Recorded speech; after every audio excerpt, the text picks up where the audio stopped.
别人穿越是天道圣人，而你却被当成生育机器。虽然你身怀荒古圣体，但在末世却是无法修炼。然而，你以为自己会躺平度过余生时，却不料家族强行给你找了个天之娇女当老婆。正当你想洞房花烛之时，你心心念念的系统觉醒了。时候不早了，歇息吧。好。经检测到宿主正在经历人生重大转折时刻，觉醒系统中。系统穿越过来这么多年，你终于觉醒了吗？系统加载完毕，恭喜宿主觉醒人生选择系统。只要根据系统提示的选项进行选择，就能获得奖励：一、拒绝洞房，不受家族摆布；奖励太阳道体；顺利完婚，销售美人安；奖励混沌体。出生在修行世家的陆渊，对这两种体质并不陌生。太阳道体是阳至刚，修炼到大成之境，掌控盖世功法，直通地路；而混沌体则是被天地眷顾的体质，不受天道法则压制，能够与万道交融，以混沌本源掠夺十方精气修炼，瞬发玄术道法，极其恐怖。混沌体不受天道法则压制，或许能够一举破除我的圣体枷锁。而一旁的顾青黄见他迟迟没有动身，黛眉不禁微微蹙起。我既然答应了你陆家的提亲，自会遵守为妻之道，为此你无需多虑。既然如此的话，混沌体我来了。翌日清晨，当陆渊醒来之时，顾青黄的身影已经消失不见。他确定房门外无人后，便开始领取奖励。系统领取奖励，恭喜宿主完成选项2，获得混沌体。刹那间，无穷无尽的混沌气在陆渊体内凭空生出，游荡着他的四肢百骸，然后快速冲刷着他的全身。血肉经脉、五脏六腑等等。不知过了多久，盘坐在地上的陆渊猛然间睁开眼眸，这一刻，他感觉到前所未有的好。只要他想，立刻就能完成以气入体，踏上修行的第一步。先尝试一下能否解开圣体的天道枷锁。随即他调动全部力量，朝着自身汇聚而去，千丝万缕的混沌气翻滚，如怒浪波涛般汹涌直下。一道清脆的声响从陆渊体内传出，那秩序神链则是被混沌本源大道碾压，寸寸崩溃。成了，我成了，继续给我冲！随后，第二道枷锁崩碎，第三道、第四道，直至第9道枷锁崩碎之际，陆渊的符号终于开了。这就是荒古圣体的力量啊！未去昔日旧枷锁，今日方知我治我。而就当陆渊沉浸在这种喜悦之时，门外忽然传来敲门声。姑爷，你醒了吗？我是小姐的侍女，来伺候你沐浴更衣。进来吧。你家小姐呢？小姐她应该是去给两家圣主请安了，兴许过个把时辰就回来。论古礼，新婚完毕后，晚辈是该去给长辈请安，但陆渊身份低微，自然没有面见陆家圣主的资格，所以顾青黄没叫他，想必也是考虑到了这一点。洗漱完的陆渊刚出到院子外面，就看到了一道璀璨神虹落在了庭院之中，而他正是陆家三脉的嫡系长老陆正明。见过陆家长老。你随我来，老夫有事跟你说。话音落下，陆正明便带着陆渊来到了一座山巅之上。昨夜如何？那顾家丫头可还配合？还行吧。还行是什么意思？说详细点。房中之事如何详细？祖老莫不是要我从头到尾给你讲解一番？陆正明讶然，似乎是没想到，一个小小的旁系子弟，还是一介废体，竟然敢这般与他说话。看来与顾家联姻之后，腰板倒是硬了不少。等下顾青黄请安回来，他就会返回万出圣地了。你等会见到他，切记要表明想跟他一同前往的意愿，知道吗？我也要去万出圣地，怎么之前没人跟我说过？你知道不知道？又有什么分别？家族为了跟顾家联姻，付出的代价不是你能想象的。光是原石就有数百万金之多，所以你必须与顾青黄朝夕相处，争取早日诞下神胎，懂吗？家族高层还真是把我当成生育工具了，一点人权情面都不讲。不过这样我也可以就此脱离陆家掌控。走吧，顾青黄也快回来了，切记老夫之言。说完，陆正明大手一挥，陆渊便回到了院子。没过多久，一袭婀娜倩影便出现在陆渊面前。呀，小姐回来了。你回来了？去请安了。婚事已毕，我准备返回万出圣地了。以你的体质，想必在陆家的处境不会太好，不如随我同行吧。是陆家圣主的意思。陆家圣主随口提了一句，但意思也相差不多。你毕竟没有修为在身，想要前往万出圣地，需派人护送，几经周折，多有不便。索性不如直接加入万出圣地，长居于此，也免得别人说什么闲话。好吧，何日启程？今日。经过2天半后，陆渊3人终于是来到了万出圣地的外门大殿处。而此时殿内的弟子不多，只有寥寥数道身影。殿中央的位置，则是坐着一名发鬓斑白的老者。咦，青黄，你不是回家成亲了吗？怎么这么快就回来了？有劳徐长老挂念，圣地大比在即，我也需早做准备，故而回返的快了些。这样啊，也对，圣女之位非同小可，是该好好准备准备。今日前来是想请徐长老行个方便，帮他办理一下入门手续，不知是否符合圣地的举荐流程。哦，既然是你亲自举荐，那自然是可以的。这个身份令牌和阵盘，以及这本入门指南，你先拿着。等下我去办理之后，你就算正式加入万出圣地了。好，多谢徐长老，有劳了。这阵盘是开启洞府用的，在万出圣地，外门弟子皆是拥有自己独立的居所。你跟随我去栖霞峰居住，所以无需理会。丁，检测到宿主当前经历，触发选项奖励，请选择。为先天荒古妖体，只因无法修炼，便被家族当成生育机器。这次好不容易脱离了家族，来到万出圣地，系统却给了他2个不一样的选择。丁，检测到宿主当前经历，触发选项奖励，请选择：1. 与顾青黄同行，前往栖霞峰居住，奖励1万金元； 2. 拒绝同行，独自在外门居住，奖励上古地精心法。触发系统奖励了1万金元和地精心法，你个狗系统，区1本心法，你就想分离我和青黄？不可能，绝对不可能。没事，我这人散漫惯了，就住在外门吧。况且万出圣地的大比在即，我若前去叨扰，恐怕会让你修炼分心。姑爷住在外门，可是没人服侍你呀，你要不再想想？我在陆家只是旁系族人，向来都是自力更生，不是什么娇贵的公子哥，哪里需要人照顾？罢了，既然你执意如此，那便依你吧。回去之后，我大概率会闭关一段时间，持着这块令牌，可自由出入圣地的大部分地方。你若有什么需要帮助的，就来栖霞峰找灵儿。好。离开了大殿之后，陆渊便回到了他自己的洞府。系统领取奖励。丁，恭喜宿主获得上古地精心法。陆渊盘坐在石榻上，看着这一页金色纸张，光是扫上一眼，就感觉有宏大的道音在脑海中奏响，宛如洪钟大吕，震耳发聩。不愧是地精心法，果然玄妙非凡。随后他连忙运转混沌体，开始修炼这个心法。转眼间1日过去，陆渊才从深层次的修炼中醒转过来，而他也算是真正踏上修行路。我的苦海比之寻常修士要大上10倍，尽己所需的修炼资源也要远胜他人。要想快速提升修为，原是必不可少。突然，他想到了圣地有一个叫运龙剑的地方，埋藏着一条数万里的天地龙脉，是供弟子们修行的。但外门弟子只能在最外层修炼，且1个月只能逗留1天。我现在也算是万出圣地的外门弟子，其他点龙脉精气不过分，先将这个月的给用了。1个时辰后，陆渊来到了运龙剑的所在之地，只见空地处已有不少的弟子在排队，而他则是选了一列排在了后方。而就当这时，不远处忽然传出一阵骚动。快看，柳红师姐，柳红师姐来了！一众圣地弟子惊呼，目光齐刷刷的朝着同一个方向望去。只见一名蓝衣女子骑着一头神骏仙鹤飞来，柳红没有和其他弟子一样排队，而是径直落在最前方，直接入了剑内。哎，柳红师姐骑的仙鹤都能随意进入运龙剑中修行，真是人比鹤，气死人！要是可以的话，我真想成为柳红师姐的坐骑，当她的狗。这位小日子，别做美梦了，你一个外门弟子，连凌空飞行都费劲，请你能做什么？更何况3个月后，柳红师姐就能成为圣地圣女了。你个臭小子，找死是不是？由柳红引发的话题，令得众位弟子各有意见，而陆渊却是并未在意。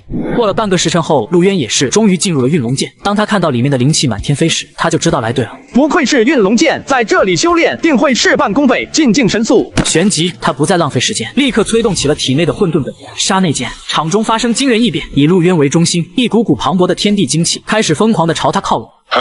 这是什么好霸道的聚灵功法？这等吞纳速度，我还是头一次见。哼，一看就是刚入门的愣头青，敢在运龙剑这样掠夺天地精气，也不怕将自己撑得爆铁。而此刻的陆渊闭眸盘坐，一动不动，那一股股磅礴的天地精气正被他快速吸收。时间不断推移，陆渊的修为也随之升到了苦海定3重天。也正是因为他的混沌体太过恐怖，导致旁边的人连汤都没有一口，所以也让一些人心生怒意。岂有此理！你以为这运龙剑是给你一个人开的吗？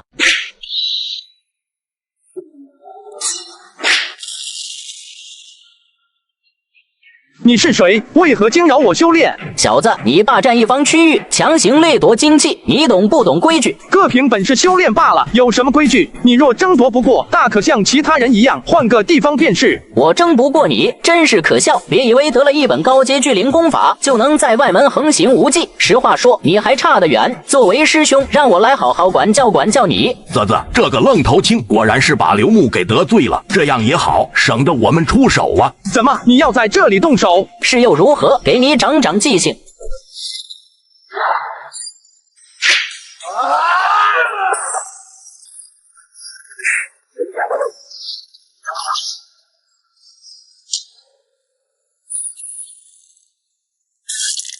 被打吐血之后，此刻的刘牧才意识到，这个小子的速度竟然如此之快。这怎么可能？苦海境7重的刘牧，竟然不是此人的一合之敌。外门什么时候多出了这么一位可怕人物？你不是要教我规矩吗？就这点本事，如何教我？找死！太慢了。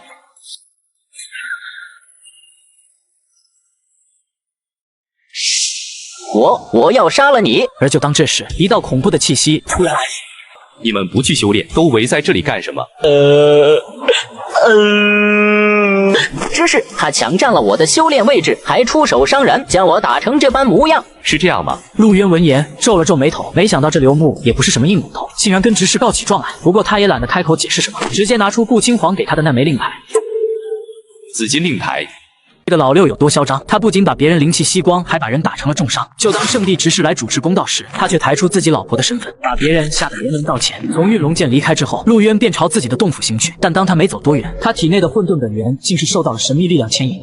那里有什么东西竟能引动混沌体？冰检测到宿主当前经历，触发选项奖励：一、前往峰顶一探究竟，奖励500金元；不理不睬，直接回去，奖励上品法器1件。500金元和上品法器。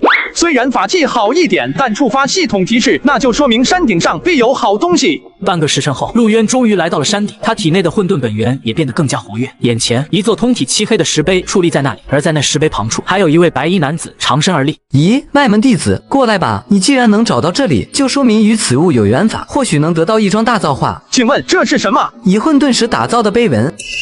混沌石，难怪我面对石碑时竟生出一种同宗同源的奇异感觉。不知师兄刚刚所说的大造化是指什么？碑文，我万出圣地最高深的秘术传承，都是源自这9块混沌石碑。不过这上面烙印的经文晦涩无比，没有缘法的弟子根本无法参悟，所以宗内的大人物就把他们物封存起来，从而石碑出现的时间、位置都不确定，只有与他有缘的弟子才能心生感应，找到这里。譬如你我这样的人。原来如此，多谢师兄告知。抓紧时间参悟吧，说不定什么时候石碑就会逆去。好。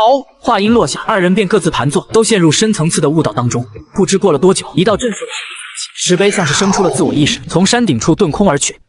可惜，看着白衣男子眼中的遗憾之色，想来是未能完全参悟石碑上的晦涩经文。而反观陆渊那边，眸中神采奕奕，似是收获良多。敢问师兄名讳？以你的天资，我们很快就能再见面，到时候自然知晓。真是个深不可测的人啊！半个月后，陆渊靠着系统奖励的原石，成功踏入了苦海境7重天。虽然进境迅速，但消耗的资源也是极为惊人。而另外一边，一座简陋木屋内正坐着3个人。刘师弟，这是要杀谁呀？陆英。陆渊没听说过外门有这号人物，什么修为？大概苦海5重上下吧。200金元。这么贵，师兄，我可是熟人介绍来的。那又如何？我认缘不认人，给我缘，我帮你做事。不过你既然找上了我，做不做都要给，想清楚了再回答我。思虑了数息之后，刘牧此刻也是没有办法，只好从了他们。这里面有80多金元，外加1柄下品法器，已是我全部的积蓄了。刘师弟，以你苦海境8重的修为，拿不下一个苦海境5重的。此人要么实力惊人，要么在宗内有不俗的背景，这一点可骗不了我。你觉得你这200金元花得还亏吗？不亏不亏。行了，告诉我他人在哪。2天半后，正在洞府修炼的陆渊突然察觉外面有2个修士气息在此徘徊，随后陆渊便起身走出洞府。片刻之后，一名娇媚女子出现在陆渊的视野中。这位师弟看起来好面生呀，可是刚刚搬到这座洞府居住的。我刚入外门不久，你是？我叫秦平，比你早入门2年半，就住在旁处的那座山峰。师弟长得好生俊俏，不知如何称呼？陆渊。果然没有找错人。陆师弟年纪轻轻，修为倒是不弱，不知可否帮师姐一个忙？我在一处古林中发现了一株上百年份的珍稀灵草，但那周围有一只实力强横的妖兽守护，我一个人奈何不了，所以就想着跟师弟合作一下，我去引开那妖兽，师弟趁机取灵草。不知陆师弟意下如何？当然，我不会让师弟白做，事成之后另有一番报酬。哦，什么报酬？这个吗？可以商量。并检测到宿主当前经历，触发选项奖励1，答应前往，奖励玄术神通，我行大手艺1门；2，拒绝同行，奖励100年份灵草1株。好，什么时候去？迟则生变，现在就动身吧。被别人捷足先登，可就不好了。话音落下，秦平快速向前方掠去，而陆渊则是紧跟其后。但他的神识也知道，隐藏在暗中的那名修士也同样跟在后面。数个时辰后，秦平将陆渊带到了一处幽深山脉，四周都是空荡的山谷，林茂密，人迹罕至。陆师弟，再往前行上几百里距离，就到我说的地方了。现在还是在山脉的外围，没什么强大的妖兽出没，所以你不必紧张。好。随后，二人放缓速度行走，一路上有说有笑，没有丝毫的紧迫感。突然，秦平的手掌伸出了一股炙热的火球，嘿嘿，师姐聊得好好的，干嘛要喷火呢？话音落下，此刻的秦平已经知道陆渊心中早有了防备，索性他也不再掩饰，娇躯一震，一股苦海境大圆满的气血之力轰然爆发，想要挣脱陆渊的束缚。只不过无论他如何挣扎，都是挣不脱那张铁钳般的大手。这是什么力量？秦师姐，你似乎还没回答我的问题。云哥，救我！小子，放开平妹，我可以让你死得痛快一点。这句话应该由我来说吧？告诉我，你们受何人指使？或许我会让你们2人死得痛快点。找死！小子，敢抓平妹，给我去死！还给你。严哥，此人古怪，万万不可轻视。没事，交给我吧。你没有以女人为要挟，让我束手束脚，看在这一点上，我会给你一个痛快。我随意出手，便可镇压尔等，无需使用这般手段。狂妄至极，离火灌入。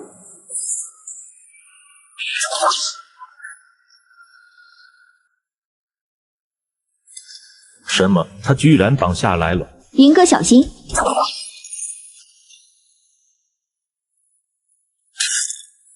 怎么样，你还是不说嘛？是刘牧，刘牧出了200金元，让我来杀你。刘牧，果然是他。我这里有刘牧的传音符，只要你放过我们，我愿意将他换来，帮你设计擒杀。随后，范云掏出了一张传音符，很是果断地抛给了陆渊。而就当这时，他身后的秦平却趁其不备，快速冲上前来。杀！雕虫小技。陆渊看着2人的尸体，心底不禁涌现出一股异样感觉。毕竟这是他第一次杀人。系统领取奖励。恭喜宿主完成选项1，奖励玄术，我行大手艺。奖励拿到，陆渊没有急着去修炼，而是把他们的包捡，便快速离开了这里。另外一边的洞府内，刘牧看着手上的传音符，传出说事情已经搞定，邀约他去一个地方认尸。不愧是外门的老牌弟子，效率就是快。陆渊，陆渊，你现在知道招惹到我刘牧会有什么样的下场了吧？不知死活的东西！没过多久，刘牧就来到了玉简中记载的位置。此地倒是颇为偏僻，没有半点的烟，倒是个杀人焚尸的好场所。那这个就叫做专业。而就当时，不远处突然传来一阵破风声，一道修长的人影出现在了他面前。陆渊，你没死？怎么？你很意外？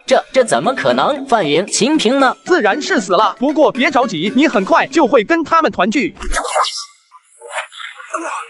陆渊，你当真要赶尽杀绝吗？见状，刘牧最后把心一横，直接纵身跃下悬崖，坠落了下来。倒是省得我亲自动手了。检测到宿主当前经历，触发选项奖励1，活要见人，死要见尸，下去追踪，奖励身法玄术，浮光掠影100，不予理会，就此离去，奖励500金元。这也能触发系统选项，看来下面必有重宝啊。随后收到系统的提示，陆渊也跟着下去，而悬崖底部一汪深潭旁，刘牧正坐在那里。哈哈哈，真是天无绝人之路，看来是老天都不愿意收走我的命。区陆渊，奈我其何？紧接着，他看到不远处有一座被人工开辟出来的洞府，这里有人居住过。刘牧将信将疑走进了洞府。入目所望是一片不大不小的空间，而洞府内的正中央，则是盘坐着一道身躯干瘪人影。前辈看到无人回应后，他便过去搜索了一番眼前的事情，最后让他找了一个储物袋，而里面确实有不少好东西。陆英，你没想到吧？将我逼下悬崖，反倒是送了我一桩大造化。待吾修成归来，晋升内门弟子，到时候碾死你就跟碾死一只蚂蚁没什么区别。咦，你果然没死！什么？听到声音的刘牧直接被吓得亡魂皆冒，他怎么都想不到陆渊竟然谨慎到了这种地步，千丈的悬崖也要跟下来一探究竟。看样子是个强者的洞府，多谢你替我引路。没过多久，刘牧就被陆渊给杀死，而他钢铁的储物袋也被陆渊将里面的东西抠出来，其中不出他所料，那些通灵法宝都是暗淡无光，失去了色泽，而那几本功法玄术倒是能派得上用场。随后他便坐下来，打算在这里修炼一段时间。转眼间7日过去，陆渊也顺理成章的修炼到苦海境大圆满，还不错，这个境界已经修炼到极致，是时候该进军下一个境界了。随后他取出从范云那收刮来的2颗聚灵丹，便快速炼化。半个月后，陆渊也从悬崖底回到了圣地洞府。此时的他刚回到没多久，就听到了外面灵儿的声音：“姑爷，你在吗？在，进来吧。”灵儿，有什么事吗？没什么要紧的事呀，就是过来看看你。姑爷平日里都吃什么？我已辟谷，无需饮食。姑爷，你能修炼了？可以啊。荒古圣体竟然可以修炼。姑爷，你现在是什么修为？为什么我在你身上察觉不到神力波动？一件能屏蔽探查的秘技而已。至于我的修为，应该是在运灵境2重天吧。天啊，运灵境！姑爷，你真的是瞒过了所有人啊！小姐要是知道这件事，一定会很高兴的。或许吧。紧接着2人又闲聊了几句后，穆灵儿便急匆匆的离去了。但没过多久，顾青黄便出现在了这里。灵儿说：“你打破了圣体的天道枷锁，踏上了修行之路，是真的吗？”李总，果然是运灵境。开辟苦海之后，你在修行上可还顺利？能否感应到其他的天道枷锁？除了修行资源耗费良多之外，其他的倒是没什么感觉。这样吗？他看着前面的陆渊，心里的直觉告诉他，现在的陆渊似是非常强大。兴许这就是荒古圣体的奇异之处吧。可惜在神力方面略有欠缺，想要与那些老牌的内门弟子争锋，仍然有着境界上的劣势。7日之后的圣地大比，内外门榜首的奖励很丰厚。以你目前的修为，虽然进入内门8强的希望渺茫，但也不失为一次磨砺自身的机会。若有兴趣，可以参加。哦，内门榜首有什么奖励？进入造化神坛的名额。而后顾青黄又给他介绍了造化难度，主要的还是运灵境大圆满的弟子境界，可直接开辟识海，凝练神功。原来如此，倒是场不小的造化，到时候我会参加。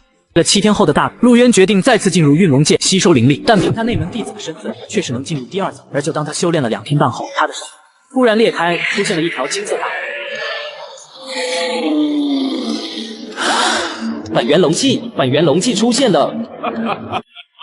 吸收掉这道本源龙气之后，我有信心能够进入运灵境7重天，真是天助我也。滚！区区运灵境5重也敢染指本源龙气，不自量力！段成风，你怎么不服气？说完，段成风爆发出一股气息，在场的那个弟子都闪过一丝畏惧神色。既然无人敢战，那我就却之不恭了。师弟，别那么心急，这本源龙气怕是还轮不到你。照我说，还是各凭本事吧。这是取星如何祭星？但是另外那个是谁？我好像没什么印象。你是何人？陆渊，听都没听过，无名小卒也敢对我出手，活得不耐烦了是吗？没事，我现在就让你认识认识。找死！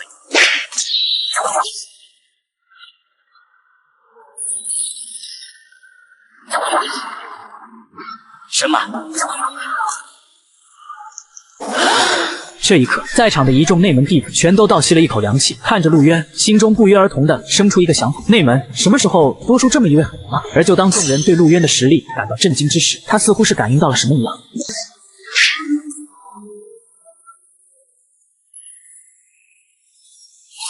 二位似乎有些不太守规矩啊。陆渊师弟对吧？观你神力，貌似只有运灵境初期的波动，确定要趟这趟浑水？不试试怎么知道呢？既然如此，那就手底下见真章吧。迷雾神剑术，这是万金阁中的一门高深玄术，许师兄竟是将这门绝学修成了。哼，看我一拳打破你这阵法！什么？一起上，先解决掉他。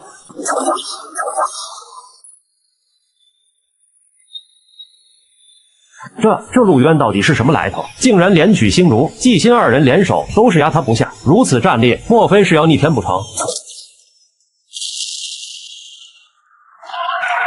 罢了，这道龙气我不要了。见到曲星竹掉头就走，季星见状也是轻叹一声，默默退去。而本源龙气的争夺之战就这样落下了帷幕。尘埃落定之后，陆渊开始运转混沌法炼化那道本源龙气，直至2坤天后，陆渊才从深层次的修炼中醒转过来。还不错，突破到了运灵境5重天。随后他算了算，圣地大比的时间也快到了，故而起身离去。转眼间3日过去，而万出圣地数年一度的大比终是来临了。这次因为有当代圣子、圣女的选拔，所以在规模上要大上不少。而上面的那群都是万出圣地的高层人物。人群中，陆渊静静站立，目光同样在看向高台之上，止不住的闪烁。万出圣地和那几位圣地的太上长老，皆是天神境的至强者。在这个圣人不出、王者不显的末法时代，几乎已是各大道统明面上的最强战力。不知我走到这一步需要花费多长时间？10年、20年，亦或更久。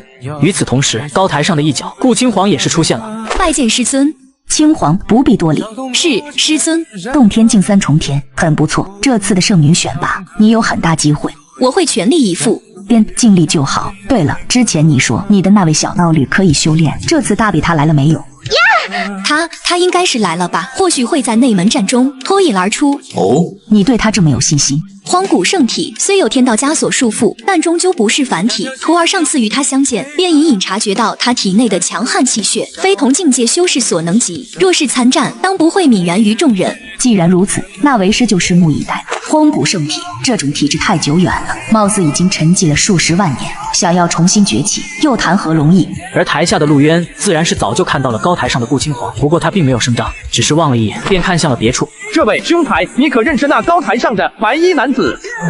你是刚入门不久嘛，连他都不认识？那位是我万出圣地一位太上长老的嫡孙，7大真传弟子之一的尹天兜。他自小就在圣地长大，修道天资极其恐怖。放眼整个南域的年轻一代，都是翘楚人物。或许大比结束后，就能登临圣子之位了。哦，原来如此，多谢兄台告知。随后，只见一名长老出现在上空，然后他便开始宣布起了大比规则以及各种榜首奖励。数息过后，只见他手一挥，就凭空出现了几个高空擂台，悬浮在上空。好了，擂台已搭建完毕，我宣布本次大比正式开始。刚才念叨的弟子准备登台比试吧。男子为了能在宗门大比获得第一，竟直接吸收了一条本源龙气，而他的修为更是连续晋升5个境界。时间来到3天后，宗门大比到来，而第一场则是一些外门弟子参战，双方比拼多是肉身之力的碰撞，术法谈不上有多精妙观赏性，只能算是一般。2个半时辰后，则是来到了内门弟子的对决。好了，外门弟子对决已经结束，接下来是内门弟子，刚才念到名字的上台。哦，第一场就由我。比赛开始。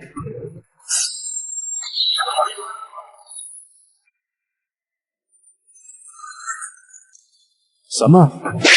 你输了？多谢陆师兄手下留情，我输了。怎么样？那3出擂台才刚刚开始，这边就结束了，这速度也太快了。很快的速度，很强的爆发力。距离上次见面，他的实力似乎又有所精进了，现在应该处于运灵境中期上下。看来他身上还有不少秘密呢。随着时间不断推移，半个时辰。陆渊迎来了自己的第2场战斗，不过这次他的对手倒是个熟人，正是那名与他争夺本源龙气的纪星。季师姐，加油，打败他，不要与他硬拼，尝试切他下3路。真巧，又见面了。是啊，自上次一别，想必陆师弟的修为又精进了不少吧？还好。这样吗？那等下还望师弟手下留情，不要让我败得太惨。美人计对我可没用，想晋级就拿出真本事吧。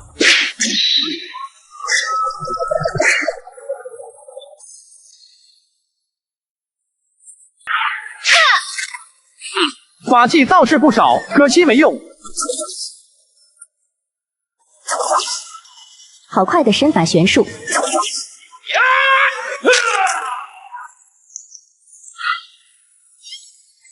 我认输。你的这门玄术叫什么名字？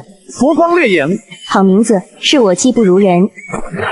这纪行拜的倒是不远，此人刚刚所施展的那门玄术，竟是连我的神念都只能捕捉到模糊残影，更何况是还没开辟出识海的运灵境修士。确实如此，不出意外的话，对门8强的名额，此人要占据一席之位了。不错的术法。接下来的战斗也是如火如荼的进行，只不过陆渊的第3场对手直接放弃了，导致他直接晋级到了8强。又是半个时辰过去后，8强赛终于来临了。而陆渊此次的对手，则是一名体躯高大的青年男子。陆渊是吧？观你修为还未曾圆满，能走到这里实属不易。我这人手脚不知轻重，你早早认输，可免受皮肉之苦。哦，小了，我这人手脚也是没个轻重，倒想领教一番。哼，不知所谓。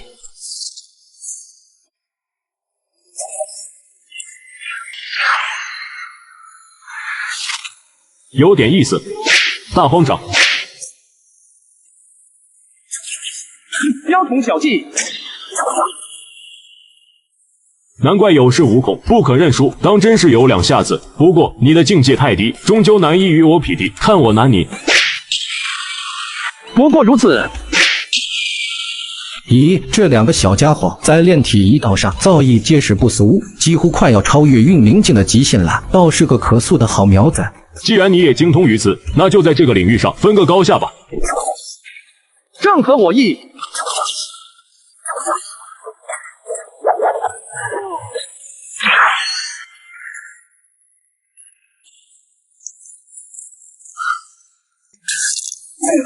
如何，还享受这皮肉之苦吗？你好，今日算是领教了，我认输。此局陆渊胜。此人便是你那新婚道侣了，实力不弱，人长得也不错，若非是那种遭天妒的体质，与你倒还算是般配。师尊，你说他能夺得内门榜首吗？难，此次的内门比试还是有几个弟子不错的。你那小道侣的真实修为，应该不过运灵境5重天上下，想要夺得榜首，难度可不是一般的高。顾青黄闻言便不再说什么，因为陆渊能走到这一步，对他来说已经出乎意料。不过眼下，他的心中却对陆渊生出一种莫名的自信。随着陆渊的比试结束，而另外一角擂台上还没开始，却是传出一道不合时宜的声音。我认输。开口之人显得非常洒脱，掉头就走，没有一丝一毫的犹豫。啊，这就认输了，不再争取一下。虽然说进入8强已是得到了进入造化神坛的名额，但是除此之外，还有其他丰厚的奖励啊！争取个屁，打不过就是打不过，聪明人才不会自求其辱。况且你们可知道，那木虫是大长老家族中雪藏多年的嫡系天骄，可能怀有某种特殊体质，参加那门战只因年岁尚浅来走个过场罢了，将来几乎是内定的真传弟子。原来是大长老家族的人，难怪有如此实力，以前却没听说过。而此刻的木冲对于周围人的议论全然没有放在心上，面庞冷漠，始终保持着一种高高在上的姿态，傲意十足。好了，下面开始进行4强对战。下一局，木冲对战沈策，陆渊对战曾无私。我认输。好，那木冲胜。你们呐，是否要交战？陆渊神色从容地看着旁边的女子，此刻是个人都能看出来，曾无私的状态很不好，因为上一场大战几乎耗尽了他的神力与底牌。大了，我也认输。话落，两人便离开了这里。旋即，擂台上就只剩下2道身影，而这2道身影都没有要弃权的打算。看样子，陆渊这是不打算认输了，要与木冲一较高下。陆渊的实力虽然不弱，但是想要与那位争夺内门榜首的位置，还是有些不够看啊。既然你们都不认输，那内门决战开始。区区运灵境5重天的修为，也敢与我一战，倒是有趣。你是想借此机会扬名吗？正常比斗罢了，况且你自认为的名头，在我眼里算不了什么。哼，井底之蛙，口气还不小。老规矩，3招拜你。一道神念就想斩我，少年，你太自负了。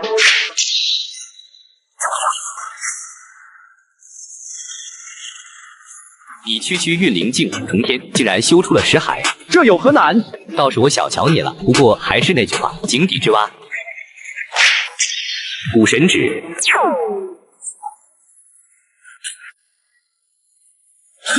，5行大手印。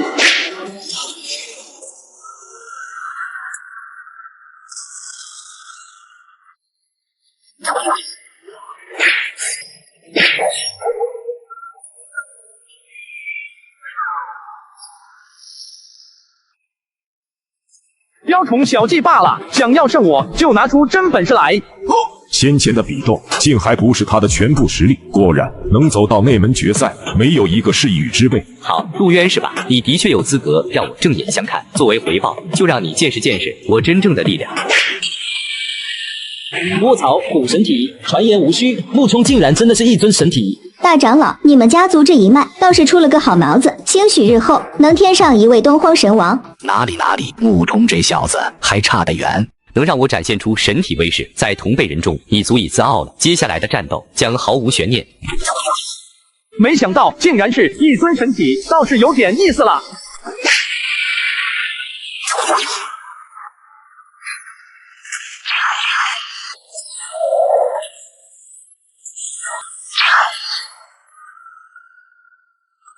交战了数十个回合后，穆冲没想到自己展现出了古神之力，竟然还是无法干净利落的拿下子，这实在是有损他古神体的威名。你很不错，但这闹剧也该结束了。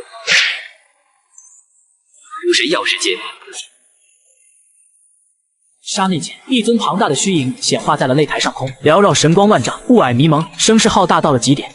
这是神体一象，穆冲竟是在这个年纪就修成了神体一象，天资当真了得。古神耀世间，这应该是你最后的底牌了吧？那好，就用异象来决出胜负吧。刹那间，一株青莲出现在陆渊身侧，阐述着大道真意。漫天的混沌气迷蒙，席卷八方，赫然是圣体异象——混沌众青莲。在陆渊的异象显露出来之际，在场的所有人全都动容无比。这是荒古圣体的独有异象，已经沉寂了数十万载岁月不曾出现，没想到今日竟然在他们圣地的大比上显化。荒古圣体，陆渊竟然是荒古圣体！等等，陆渊，陆家，他不会就是天池陆家与顾青皇师姐结为道侣的那位吧？不对，不是说荒古圣体被天道降下了枷锁，无法修炼吗？他怎么能开辟苦海，修炼到运灵境，而且还成功修出了圣体异象，实力惊人。原来你是这种修行体质，难怪能让我生出如此强烈的感应。荒古圣体又如何？这种体质早已被天道摒弃，时隔数个时代不显威名，沦为一介废体，还能翻得起什么浪花？我修道时日尚短，若是同阶一战，我翻手就能镇压你。神体真的算不了什么。呵呵，真是天大的笑话！就让我看看你这混沌青莲究竟有何不凡之处。如你所愿。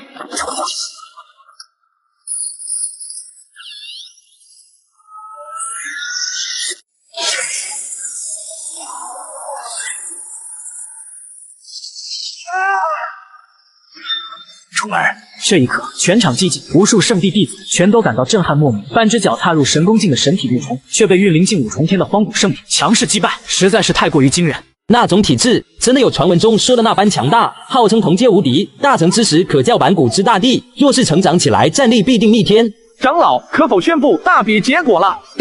内门决战，陆渊胜。听着长老宣布胜利，不少圣地弟子都沉默了，只有顾青皇俏脸上洋溢着淡淡的浅笑。陆渊显露出的非凡战力，足以说明他绝非一个碌碌之辈。饶是有天道枷锁缠身，依旧勇猛精进，不曾屈服于命运，亦能绽放夺目光彩。这样的人，哪怕最后成就有限，他都会一如初心，相濡以沫。男人为了能够获得造化神坛的名额，竟直接将圣地大长老的兵打伤了。而他获得胜利后，便直接回到了观众席。接下来的大比便是轮到了核心弟子，但核心弟子没什么看头。我们直接跳到真传弟子争夺圣子圣女之位的对决。圣子圣女之位决战，尹天都对战李一舟，柳红对战顾青皇。随后，两人出现在了舞台。尹师兄出场了，这场战斗将毫无悬念，圣子之位实至名归。尹师兄，请赐教。李师弟，出手吧。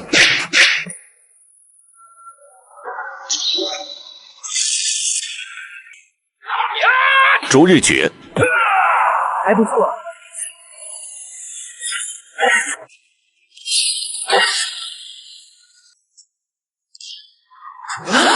不愧是尹师兄，如此强大的玄术神通，竟然被他轻而易举的化解。这样的实力，果然非同代人能够望其项背。师兄手段，在下自愧不如，我要认输。承让了。尹天都胜。随着圣地长老的宣告声响彻，尹天都当选圣子之事就此板上钉钉。随之，圣女之位的角逐很快来临。只见顾青皇和柳红身形一闪，便落在了擂台之上。二女在擂台上没有过多言语，直接开启了圣女的争夺之战。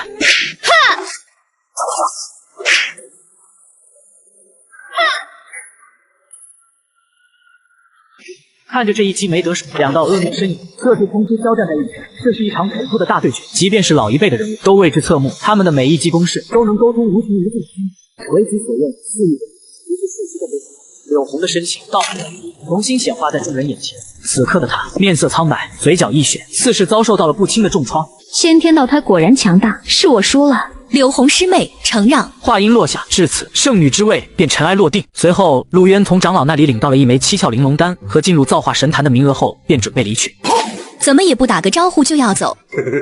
你为万出圣地新晋圣女，想来琐事繁多，怕打扰到你。没什么打不打扰的。倒是你进步之快，让我都是始料未及。距离造化神坛开启，应该还有几日的时间。现在索性无事，就随我去栖霞峰走一遭吧。来了圣地这么久，你还没有去过，正好我师尊也想见见你。也好。随后，二人在众人的目光下离开了这里。很快，陆渊随着顾青黄来到了栖霞峰的一座殿宇。师尊，我回来了。晚辈陆渊见过太上长老。不必多礼。看着眼前这个30多岁的女子，任谁也想不到，她却是一尊活了2000年的天神境强者。荒古圣体果然不凡，每一寸血肉中都蕴含滚滚精气，旺盛如幼年真龙，着实令人惊讶。前辈谬赞了。既然你已经和青黄结为了道侣，那也算是本座的半个弟子。日后闲暇可多来栖霞峰走动。至于圣地高层那边，本座也会尽量与他们商议，看看能否拨出一部分资源来，试着去培养一个能修炼的荒古圣体。顾青黄一听，俏脸上立马浮现出惊喜之色，而陆渊听完，心中也是大感意外。没想到顾青黄的师尊还挺看好他，第一次相见就许诺下了一份重礼。多谢太上长老。无妨，圣地大比刚刚结束，你们二人先前相聚的时间不多，本座就不多留你们了，去吧。是，弟子告退。接下来的几日时间，陆渊都是在栖霞峰上度过，直到2天半后是造化神坛开启的日子，陆渊则是早早醒来，而床榻上的顾青黄却还在熟睡。只因陆渊的身体太过强大，饶是洞天境的圣女也是吃不消。随后他放了一本道经心，一本混沌神魔观想法后便离开了这里。片刻之后，他来到了一处人迹罕至的谷地，而先前被陆渊打到重伤昏迷的穆冲和韩江也是早早来到了这里。人都到齐了，开始吧。好，旋即这4位神境之上的圣地长老蓦然起身，冲入天空，各自占据一方虚空，掐指回应。紧接着，各位长老大手一挥，数之无尽的修炼资源、天地瑰宝被投射而出，然后在一股股恐怖力量的碾压下，不远处的那座古朴神坛快速点亮。神坛一开，能变化多少，就看你们自己的造化了。随即，8位榜上有名的各自飞入神坛。造化神坛内的面积很大，容纳个上千人都绰绰有余。而陆渊则是随便挑选了一处，便快速盘坐下了，开始修炼。但由于他吸收精气太过恐怖，也令得几位圣地长老都惊了。如此巨灵手段，当真了得？是穆冲那小子吗？不是穆冲，是圣体陆渊，他吞噬的速度还在加快。诸位不要分心，随时准备投入第2批资源维持平衡。转眼间25日过去，4位长老手里的修炼资源本来是够维持1个月，但还没到7天的时候就被消耗光了。中途他们只好又回圣地调度了一批过来，而这一切都是因为陆渊那小吸收的太多太快了。运灵境大圆满了，趁着这个机会一鼓作气凝聚神功。甄嬛混沌荒古2大圣体的第一次进入造化神坛，便把圣地资源吸走一大半，直到1个月里里面出来的你更是跳5级晋升到了神功境。不错，这几人皆已突破到神功境界，可以晋升为核心弟子了。这穆冲刚入神功境界，就能将神识淬炼得如此强大，看样子是到神功境3重天的程度了。陆渊是吧？之前大比一战是我大意，才让你侥幸取胜。如今你我双双踏入神功境，可还敢再决高下？你不是我的对手，你不过一介废体罢了，何以自恃？莫非是怕的不成？聒噪！一瞬间，穆冲的神念竟是在顷刻间土崩瓦解，被全方面的碾压。而一旁的圣地长老也是察觉到了陆渊的强大，远非现在的穆冲所能敌，便出来打圆场。陆渊使不得，使不得！你们2人皆是我圣地的杰出弟子，年轻人之间意气相争实属小事，切勿以神念大动干戈，否则伤了尸骸，后患无穷。冲哥，算了算了，你搞不赢他的。是弟子知晓。好了，你们几个突破到神功境之后，便可去内门大殿晋升为核心弟子。现在谷地即将封闭，速速离去吧。众人听闻，便各自离开了这里。陆渊离开之后，没有赶往内门大殿，而是先来到了栖霞峰。姑爷，你回来了。灵儿，青黄呢？小姐她不在风中，半个多月以前出发去北域了。去北域了？那好吧。对了，姑爷，你的家族前几日来人了。哦，谁来了？我也不认识，一老一少，好像是陆家嫡系之人。不过那名老者与一位圣地长老有旧，被邀请过去小住了几日，似在特意等你。这样吗？陆渊知道这陆家嫡系之人此番过来，肯定是为了打探他与顾青黄的造人进度罢了。随后，他与灵儿聊了几句之后，便从栖霞峰离去。但当他准备回到自己住所时，突然传来了一道声音：“陆渊，你是何人？”嫡系3脉，陆元龙，按照族内辈分，你该叫我一声堂哥。可是没什么事，只是因家族长辈所多，顺路过来看看你。不过看样子你在万楚圣地过得似乎还不错。看我有话直说，不必弯来绕去。到底是万出圣地的那门榜首啊，说话都硬气了不少。不过，这就是你对堂兄该有的态度吗？天池辽阔，脉系众多，你还是别乱攀亲戚的好。至于态度，我就这个态度，谁来都一样。哼，看来娶了顾青皇之后，你逐渐忘记了自己的身份和使命。你一介荒古废体，替家族好好繁衍神胎，才是你现在应该做的。听说你在圣地大比中得到了一枚7窍玲珑丹，把那枚丹药交给我，今日之事我便不再计较，顺便还能在族老面前替你说几句好话。听到这里，陆渊再也忍不住心中的怒意，猛然间暴冲过去。运灵境9重天，狗一样的东西也敢在我面前耀武扬威！陆渊，你敢对我出手，你找死！你敢伤我，待我禀告家族！安静没！此刻，陆渊整个人平静地站在那里，宛如一座巍峨大岳矗立，压迫感十足。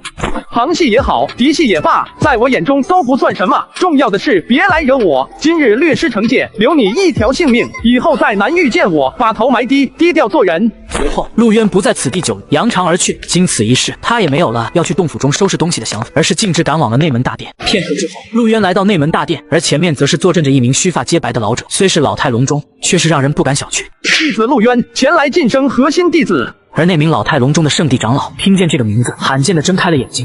圣体陆渊竟是这么快就突破到神功境了吗？这样的修炼速度倒是和传言中的大不相符。晋升核心弟子需完成一项试炼任务，成功之后才能晋升。只不过你来晚了，刚才有数位内门弟子同时突破神功，他们便把现有的试炼任务都挑得差不多了，现在就只剩下一个高难度的。哦，不知那仅剩的高难度任务指的是什么？追杀。对方什么修为？神功境5重天，此人乃是南域燕国一带有名的流寇，以杀人夺宝为生。几年间接连斩杀我圣地数位优秀弟子，实力提升得很快。只是最新情报刚传递回来不久，还没来得及调整，搁浅一阵子后便会上升到核心弟子的任务榜中。而就当这时，久违的系统声音突然在陆渊的识海中响彻。检测到宿主当前经历，有触发选项奖励：一、接受此任务，奖励通灵法宝1件；二、拒绝野生犯险，步步为营，奖励寒霜晶铁10斤。陆渊闻声，眼神不由得一凝。这次的试炼任务竟然触发了系统奖励，他知道肯定有些不太寻常。长老，这任务我接了。既然如此，那就祝你好运。对了，这任务还有额外的追加报酬，斩杀此人后将人头带回，可获得2000金元的奖励。好。男人只想晋升一个内门弟子，殊不知圣地长老竟让他去追杀流寇。时间来到2天半后，陆渊的身影出现在了燕国境内，而他几经周折，也终是在一片野外蹲到了流寇倪萍的踪迹。虽然那人的样貌和记载的有些许出入，但是气息却是掩盖不了分毫。而那人似乎也是察觉到了后方有人在跟随，便施展功法，快速穿行。二人一前一后来到一处人迹罕至之地，倪萍突然停下了脚步，朝着后方寂静的山林中凝望了去。阁下跟了我这么久，还不现身一见吗？警觉性不错。你是谁？万出圣地。原来如此，你们万出圣地是没人了吗？这次怎么派你一个神功境1重天的过来送死？我修为虽然不高，但杀你足够了。呵呵，圣地弟子向来自视甚高，你倒也是不例外。依稀记得半年前有个长得如花似玉的内门女修，不远万里前来追杀我，最后的结果你懂得。现在回想起来，仍有些意犹未尽。人把自己看得太高，是要付出代价的。所以你身上的储物袋，我就笑纳了。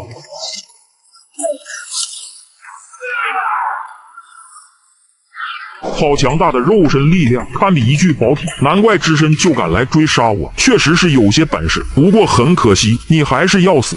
哼，聒噪！陆渊不愿多费口舌，个人化作一道迅速流光，便冲杀向前。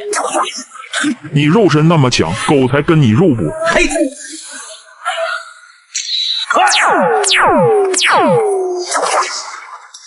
什么？华为 Mate 70 Pro 怎么样？想要吗？你这东西，我这一堆呢。你们想要别的，这里选一台就好了。华为 Mate 70、苹果16 Pro Max 都有，都是左下角要发出去给粉丝的，一天发1000台，不限量。这些都送？对啊，见者有份，很多人都领到了。领不到怎么办？你看这名单都是一一对应的，还能骗你不成？你要是早上线注册，上一批发货名单都有你了。那我赶紧去试试。小子，神功境1重天的修为能把我逼到这个份上，你足以自傲了。作为回报，我会将你的尸体祭炼成傀儡，永存于世。然后倪萍伸手一挥，祭出了自己的法宝。只见河谷之上，一座金色的大钟显化于天地。法宝，而倪萍这边则是口中默念咒语，催动着法宝。给我震！金色大钟瞬间大了数，裹挟着强烈的威压，朝陆渊镇压而去。而陆渊见状也不躲，直冲空中击出而去。哼，你的肉身淬炼的虽然不俗，但想撼动我的法宝，实属是痴人说梦。区区中品法宝罢了，算得了什么？看我打碎它！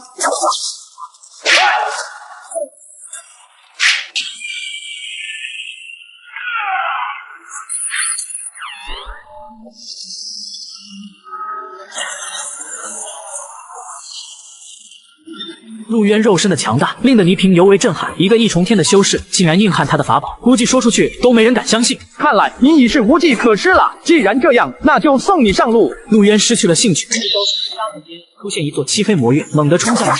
不可能，这是什么级别的法宝？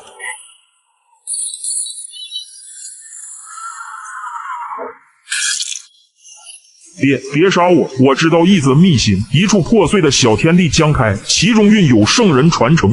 哦，在哪？我说出来，你就放我走。那是自然，我立非语，说话算数。好，我信你一次。等一下，客服说给咱粉丝申请的手机已经全部打包发货。好，继续补货，一定要保证人手一台。给我领了华为和苹果都发货了。你手速够快啊！粉丝都领到了吗？很多人都领到在晒，这次链接是真快啊！那就好，左下角这次可是10倍加速链接，累登7天再拿下极品神装和绝版翅膀，解锁1000倍属性，加成挂机循环秒爆，升级快人300倍，手机轻松拿。7日后，燕国北境3000里之外的连云山脉。好，那你上路吧。数日后，陆渊来到了倪萍所说的连云山脉，而前面则是有着一个庞大禁制阵法封锁。他在指尖酝酿出一缕混沌气，那些在虚空中的道纹立马被裂成一陆渊一个侧身便吸了进去，但当他进到里面，却是发现已经有不少的修士气息，其中不乏有一些人是神功境之上的强者，修为之深厚，饶是陆渊也是无法看穿。哦，一个神功境一重天的散修，能找到这里，倒是福缘不浅。这些燕国的本土门派应该是有意封锁了消息，不然一位上古圣人开辟的小世界出事，不会才只有这么点人聚集。而就在这时，外面突然传来一阵猛烈波动，只为禁制的修士破开禁制法阵，冲了进来。宋老鬼，宋老鬼，你们果然在这里！燕国境内有如此造化之地开启，也不说通知老子一声，还弄个狗屁法阵掩人耳目，莫非是想独吞不成？哼，以你的张扬性格，告诉你，岂不是等于通知了南域的所有势力？放你娘的屁！我有那么蠢？你不蠢，就不会带着刚入门几个月的苦海境弟子前来了。你个臭老头！当他们还在争吵时，突然远处天际有数十头鳞甲森森、头角峥嵘的狰狞古兽踏着云波而来，每只古兽的背上皆是坐着一名修士。那是古世家孟家之人。在场的不少修士看见来人，皆是脸色大变。毫无疑问，消息走漏了，现在引得一众古世家的人前来争夺了。而陆渊眼中也是罕见的露出一抹凝重之色，只因这孟家也是南域的古世家之一，跟陆家、顾家的实力几乎不相上下。而就在孟家前脚刚到，后脚又有一股强大的势力降临于此地。一艘庞大的古船之上，陆陆续续飞下来数十道身影。幻灭宫，你们的动作倒是不慢。呵呵，原来是梦人道友，好久不见。既然你我两家都汇聚于此，那就各凭本事争夺吧。不过为了保险起见，老夫建议封锁这片山脉，隔绝后来者的脚步。正有此意。随后，两大势力一拍即合，直接派出强者动手，各自占据一方虚空，搭成成百上千玄妙精深的道路，将连云山脉这片地带彻底封锁。三人只是伸手往前一摸，却进入了一个秘境。当他进到里面，却发现早已有无数修士。而就在这时，前面虚空阵trận突然涌现出了一个漆黑的入口，开了，破碎的小天地开启了。等一下，有些古怪。随后他大手一挥，涌现出一股神力向入口探索。然而那虚空入口竟直接吞噬了他的神力。什么？咋会这样？看来是这片小天地已经存在了太久时间，法则不全，灵力消散，快要崩塌了。既然如此，那就只能让神功境的弟子前去探索了。好，此方小天地破碎的太过严重，只有洞天境之下的修士才能进入。你们几个门派想同行的，就带人过来，好处自然是少不了你们的。此言一出，在场的所有修士都听出了这两大势力的意，要么去给他们当炮灰，要么就别进。而眼下连云山脉被封锁，想走也是一件难事，他们也只好分人站队。而陆渊在思虑了一番后，也加入了孟家的队伍。很快，两大势力都挑选出了进入小天地的人选。好了，人都到齐了，职责生变，出发吧。话音落下，数十上方的虚空裂缝之中，进入之后，眼前景象瞬间大变。这里的地形充斥着一种古老蛮荒的气息，一眼望不到尽头。此地辽阔，我们只有几十个人，要想有所收获，应该分头行动。可以，你们一人挑选2个随从，分开探索。然后陆渊和一位凌霄宗的跟着孟一帆走，一行三人一路纵横，所过之处大多是黄土戈壁。直到行进了2个半小时后，三人来到一处山谷，而他们前面的土壤上方生长着数十株模样奇异的小草。龙鳞草。孟一帆眼神一凝，相传此草只扎根在万古盘之地，能先天吞吐天地之精，孕育己身。若是将其吞服，有一定的几率能够让吞噬者体内孕育出黄道龙气，不亚于修行一种盖世古经。但当他想去采摘，又突然停下了脚步。我记得古籍记载，这龙鳞草狂暴无比，不仅影响周遭环境，还能自主杀伐。若真是如此，这几万年来凝聚的气息，当是可怕无比。你过去看看啊！忙什么？让你去就去，我数3声，你不动身，必死无疑。蝼蚁闻言，心中叫苦不迭，但又不得冲向了龙鳞草的压根位置。当他刚靠近，刹那间，那龙鳞草突然发射出一道凌厉的箭矢，朝着他袭杀而去。哈哈哈，果然如此，将龙鳞草上面孕育多年的气息消耗完毕，即可安全采摘。到你了，小子，给我过去。好，你过去。我让你过去。没错，是你过去啊！你一介卑微散修，也敢忤逆我孟家，活得不耐烦了是吗？看来还是得让我打断你的全身骨头，亲自动你过去了。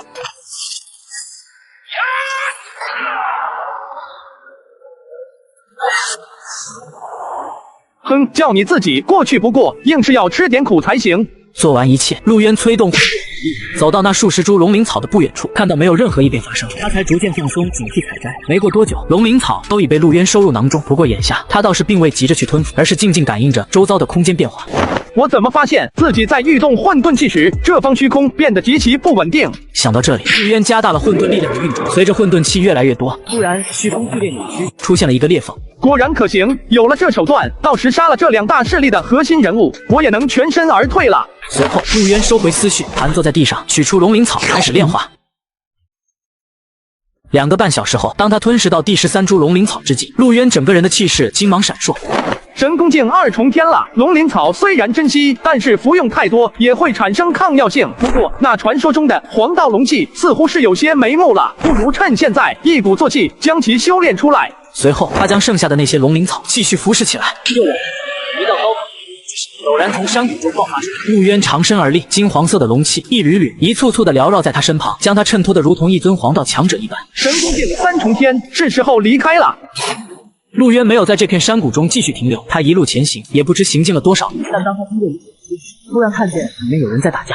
神兵阁，这古殿竟然是那位圣人的练兵之所。这种练兵之地，无论是在哪个势力之中，都是重要场所，难怪能引得幻灭宫和孟家之人争夺厮杀。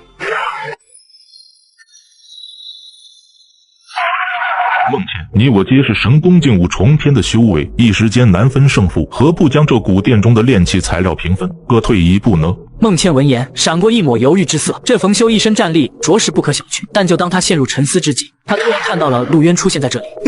是你？你是跟着孟一帆的那个散修？他人呢？面对孟倩的询问，陆渊没有说话，看着前面堆放的不少珍稀材料，他甚是高兴。不错不错，又有大收获。你刚问的孟一帆死了。什么？死了？谁杀了他？我杀的。哼，就凭你？信不信随你。哦，对了，忘了说，这古殿里面的东西我全要了，你们谁赞成，谁反对？那个男人也多，竟然仅凭自己3重天的修为去硬抢2个5重天的宝物。而此刻的冯修很是愤怒，只因这个底层散修刚来就口出狂言。好，来了个不怕死的，我倒是想看看你如何能够虎口夺食。呸！你也算虎？找死！不自量力！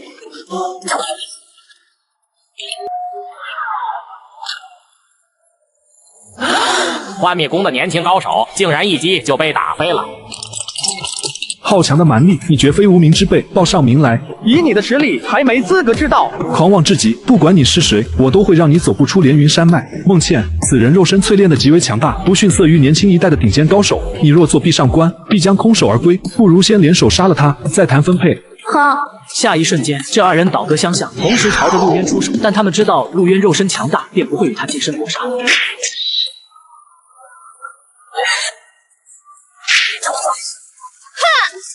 呵呵，跟我比法宝。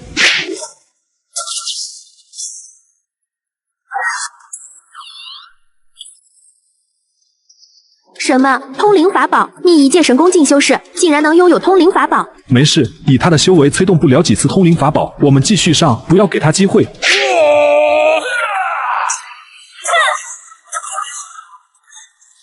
五行大手印。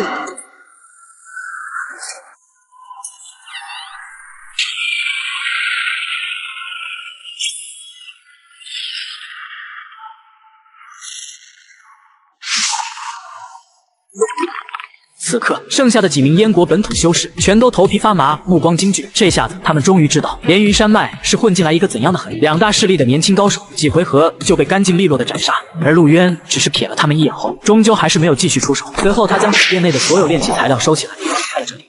而另外一边，一座破碎的殿宇内，筑有8座高耸的古朴祭台，其上方神辉缭绕，道韵流淌。此刻，在这片地界，已有不少道身影驻足。这是八卦传承阵。有见识不俗的修士看出了这8座祭台的门道。相传古年间，有些跻身于圣人层次的生灵，在晚年时会铸造出这样的8座祭台，目的就是为了留下传承，不让其断绝。这时，一位少年突然出现在了这里。倒是有点见识，还能认出八卦传承台。孟昭，他也来了。而此刻，幻灭宫的那位年轻高手也出现到了这里。夏侯清，好久不见啊！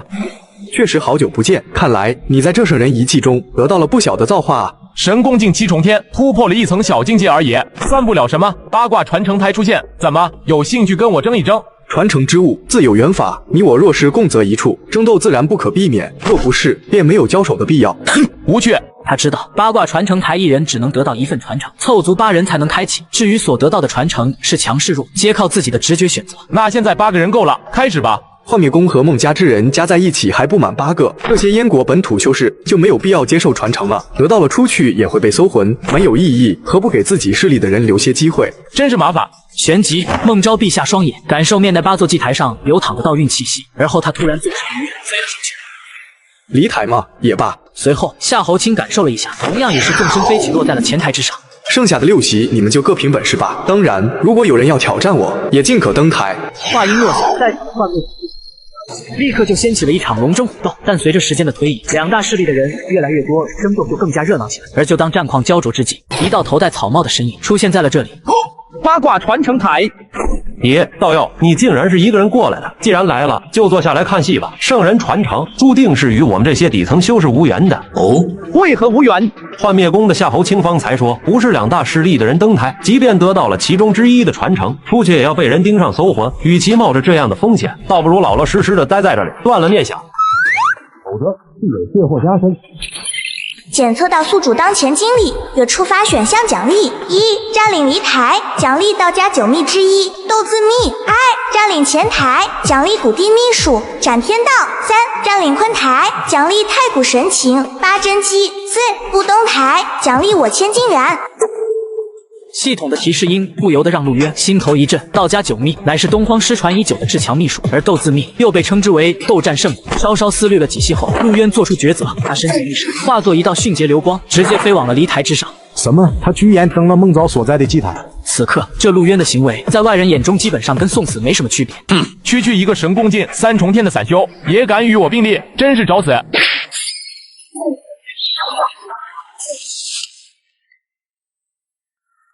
有点意思，神功境3重天淬炼的神识，竟然能抵挡住我一击。看来你身上有不小的秘密。这离台传承我要了，不想死的话就另寻他处。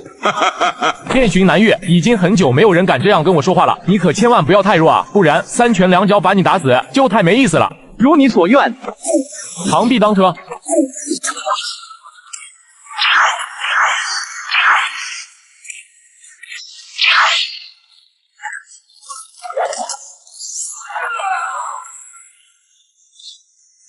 够了！这时的孟昭眼眸森寒凌厉，与一个无名之辈交战这么久，这于他来讲绝对是耻辱。一招了结你！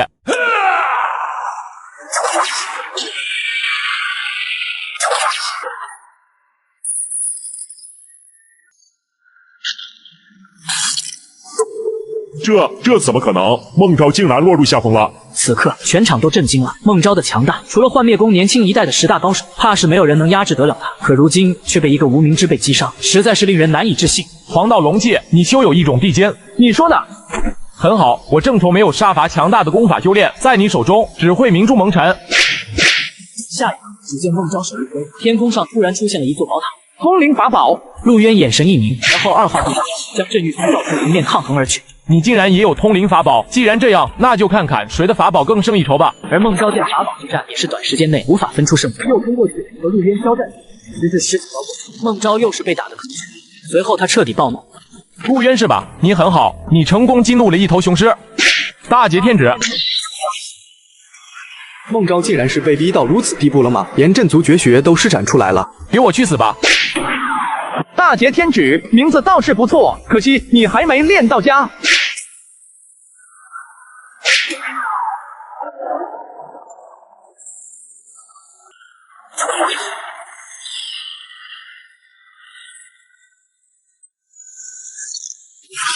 孟昭，此刻在场的所有孟家子弟全都惊恐不已，生怕他就这样嘎了。不对，我孟家的至强神术不弱于人，除非你还修有一种大地古经。那又如何？杀了他！给我杀了他！你们一起上！哼，天堂有路你不走，地狱无门你偏要闯进来。我乃孟家嫡系族人，你不能杀我！你敢杀我，必遭孟家清算。聒噪！随着孟昭被杀，这一刻，在场的所有人脸上难掩惊惧之色。一代少年天骄就这么死了，他们已经能够预料，在连云山脉外等待的孟家强者得知这个噩耗，将会怎样的暴怒。幻灭宫的那个，这里你主事。算是。好，传承台现在空出的席位，你挑人上。结束之后，我要其中的2份传承，意下如何？自然可以。随后，夏侯清便点了几个他幻灭宫的人，被点到名的修士连忙纵身一跃，飞向一方高台。好了，人到了便开始吧。随着这道声音落下，8座古土发光，虚空震动，这方天地像是要塌下来一般，疯狂地朝着法阵内灌输能量，爆发出无比璀璨的光芒。这8人各自盘坐，开始接受着圣人传承。不知过了多久，光芒消失之后，恢复了平静。不愧是系统给出的选项，这其中蕴含的传承居然是行字秘，这则秘术可是号称世间极速，天下无双。看来这趟是来对了。而后，夏侯清和那几个接受传承的人飞了过来。阁下，请问你需要哪几个传承？对。好。随后，那2人立刻心领神会，各自取出一张纸，将传承之术烙印其中后传给陆渊。而就当这时，这处空间突然隆隆作响，法则能量要耗尽了，这方小世界要塌，大家快走！然后在场众人纷纷离开了这里，但陆渊则是与他们不同。片刻之后，他赶至一处无人地带，利用自己的混沌本源撕开了一条缝。此刻的连云山脉外，空间波动愈演愈烈，这方小天地即将崩塌，他们也快要出来了。突然，前方的裂缝终于有动静，只见幻灭宫的一众年轻弟子从中冲了出来。怎么样，收获如何？内有8卦传承台，我幻灭宫弟子得到了7份。此言一出，幻灭宫等人顿时狂喜，8份传承独占其7。没想到夏侯清等人竟然如此争气。不对，孟家的人呢？我记得孟家有个厉害的小辈叫孟昭，难道只有他得到了1份传承，其他人都空手而归？孟家之人全军覆没。什么？夏侯清？可是你动的手？不是，小天地内另有变数，只不过现在3言2语说不清楚。当务之急还是要尽快离去，以免孟家发疯殃及到我等。有道理，我们快灵。随即，幻灭宫的人便迅速的离开了这里，而反观孟家这边，则是没有一个人从里面出来。此刻，孟家的强者终于按捺不住了，只见他大手向前一抓，就将一个修士抓了过来。我孟家的人呢？死了，都死了。什么？男子为了获得圣人传承，竟直接把孟家子弟全都杀光。而正当孟家长老在寻找他时，他却跑到了一个野外的洞府中闭关。系统领取奖励。恭喜宿主完成选项1，获得9秘之一斗字秘。斗字秘、行字秘，若是将这2种无上秘术修成，天下之大随我可去，无惧法阵，无惧封锁，即便是涅槃境的修士亲至，都未必能够留得下我。随后，陆渊便开始在这里修炼，直至2个半月后，燕国的一个酒楼中出现了一个戴草帽的男人，而他正是陆渊。此刻的他修为已到达神功劲武冲天，而那斗字秘和行字秘也被他熟悉掌握。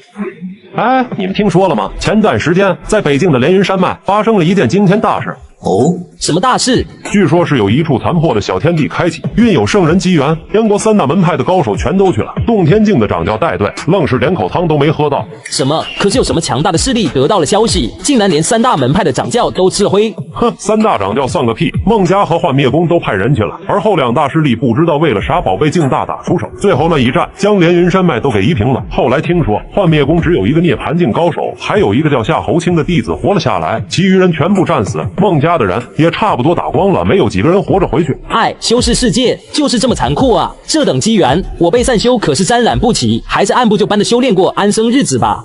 看来自己却是那方小天地的最大受益者了。不过那幻灭宫和孟家多半已经知道了我的身份，虽然在明面上不会对我出手，但在暗中就说不定了。想到这里，陆渊也并不在意，随后便离开了这里。半个小时后，陆渊出现在了野外。正当他想返回圣地的时候，强大神觉告诉他，似乎是有什么人在跟着他。随后他运用自力速度暴涨，消失在这里。一个神功境的修士竟然能拥有如此可怕的速度，看来孟昭死在他手里并不冤。但当他准备继续追踪时，一道淡漠的声音突然从不远处响起：“你是如何找到我的？”不好，快跑！修士闻言，面色顿时大变，二话不说，向着远方遁去。静！果然是孟家之人，看来这孟昭的琉璃宝塔在被一种特殊秘术沟通。算了，一件通灵法宝拿着有风险，不要也罢。随后将孟昭的储物带丢了之后，陆渊便继续朝着万出圣地行进而去。2天半后，陆渊回到了圣地的内门大殿。长老，试炼任务我已完成。果然是倪萍，好小子，做得不错。长老谬赞了，不知我可否晋升核心弟子？当然可以。核心弟子，顾名思义，已是我万出圣地的中流砥柱，各项福利也是不同于以往。除了运龙剑、藏经阁等等上限提高之外，还有独立的灵峰居住、位置阵盘都在这储物袋中了。另外，完成试炼任务额外奖励的2000金元也在其中。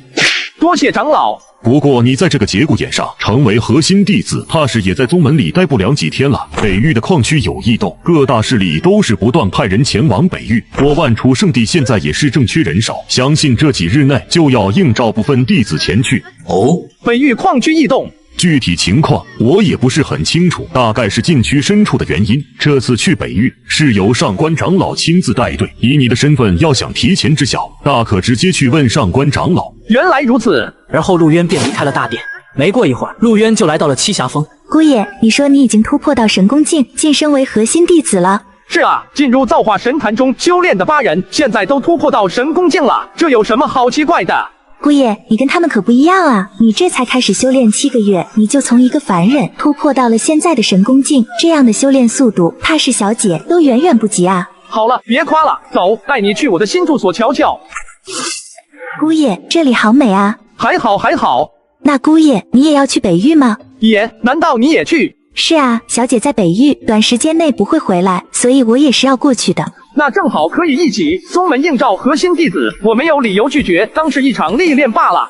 那姑爷，别怪灵儿没提醒你，你去了可能会有不小的麻烦。东荒各大势力的年轻天骄，现在基本上都聚集在那里，这其中有不少都是小姐当年的追求者，你若出现，怕是会有人刻意针对。呵呵，我当是什么麻烦？原来是所谓的昔日情敌，无妨，我无惧。而就当这时，不远处突然出现了一个宫中美妇。见过上官长老，不必多礼。看来你与本门的混沌石碑颇有缘法，不仅能独自参悟出上面的修炼法门，而且造诣不浅，着实令人吃惊。上官长老谬赞了。这话一出，陆渊立马明白过来，自己传给顾青黄的道经和混沌神魔观想法2大法门的事情，已被他告知了上官长老。你不必谦虚，圣地藏经阁最高层的修炼法，几乎有半数都是出自于混沌石碑之上，只是鲜有弟子能够修炼成功，足以可见你的悟性非常惊人。至于本座上次提及的修炼资源一事，还未得到高层的允许，在多方面斟酌。不过你这次前往北域，若是能够表现出众，本座可擅自做主，以大法力聚集9块混沌石碑供你参悟，想必以你之悟性，定然会有不小的收获。须知自己参悟出来的经文，要远胜前人临摹出来的法。那真是感谢上官长老了。此番应召前往北域的核心弟子，差不多已经集结完毕了，我们也该启程了。而后上官若摆手，他们3人就消失在了这里。接上集，从圣地离开的陆渊等，随着上官若很快就来到了北域神城。而在这驻地的长老和几大真传弟子也纷纷出来迎接。上次朝夕收获如何？禀太上长老，上次朝夕得普通元230多万斤，得神元15斤。那下次朝夕什么时候开始？大概7日之后。行，本座知道了，先将这些弟子安顿一下吧，明日再派一些人给他们讲解古矿潮汐之事。得知下次潮汐在7日后，陆渊等人便回到了顾青黄的住处。青黄，你在这边一切可好？还好，除了镇守矿区之外，琐事不多。倒是你这么快就突破到神功境5重天了，都是运气好罢了。顾青黄看到陆渊的进步，脸上也露出了难掩喜色。按照这样的修炼速度，恐怕要不了多久，陆渊就能追得上他。毕竟20多岁的洞天境，走到哪都不会被忽视。而就在这时，不远处一位风神如玉的青年男子迈步走来。不打扰你们吧？尹师兄，可是有宗门要事相商。那倒没有，就是过来看一下这位圣体师弟陆师弟，我们又见面了。见过尹师兄，先前在那山巅谋面，还是要多谢尹师兄出言指点。无妨，只是小事罢了。好了，我就是过来打个招呼，就不妨碍你们小聚了。过几日古矿潮汐开始，我们兴许还有并肩作战的机会。说完，尹天都不再多留。陆渊看着那道离去的身影，他能感觉到万出圣地的这位圣子很神秘，实力也很强大。尹师兄自幼在万出圣地长大，数任万出圣主都是出自于他们家族，所以对宗门的发展视为己任，格外上心。他刻意与你结交，似乎也是看出了你的潜力。哦，原来是家族企业啊！那他刚刚所说的古矿潮汐是怎么一回事？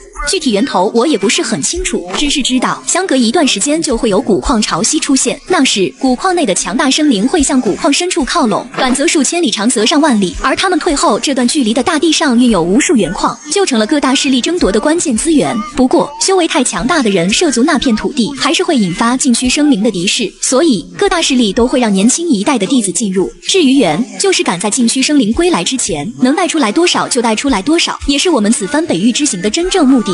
原来如此，神城辽阔，繁华无比，有许多南域见不到的稀罕灵物。现在所幸无事，不如我们出去走走吧。很快，一行三人从驻地中走出后，便不知不觉走到一座雄伟楼阁前。青黄，这是什么地方？看起来很气派的样子。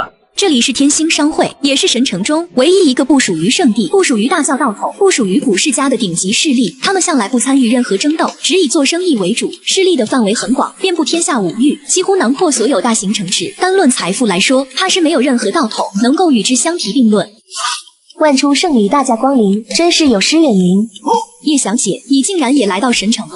是啊，昨日刚到不久。若是我没猜错的话，这位便是孤仙子的道侣了。正是，这位是叶青离小姐，她负责掌管天星商会在东荒的一切事宜。此女不过20多岁的样子，竟然能掌握天星商会在一个大域的所有生意，来头怕是极为惊人。古之传言，荒古圣体同境界无敌，肉身无双堪比真龙。今日一见，果然是不同凡响。即便刻意内敛，这一身的旺盛气血都让人暗暗心惊。叶小姐谬赞了。我天星商会举办的拍卖会还有几个时辰就开始了，其中有不少天地神物，都是在上次的古矿潮汐中出土的，不知三位可有兴趣参加？来得早不如来得巧，既然都到这里了，那就进去看看吧。很快，三人就被带到拍卖场2楼的一个雅座上。青黄，你和这天星商会很熟吗？我们这待遇倒是不错。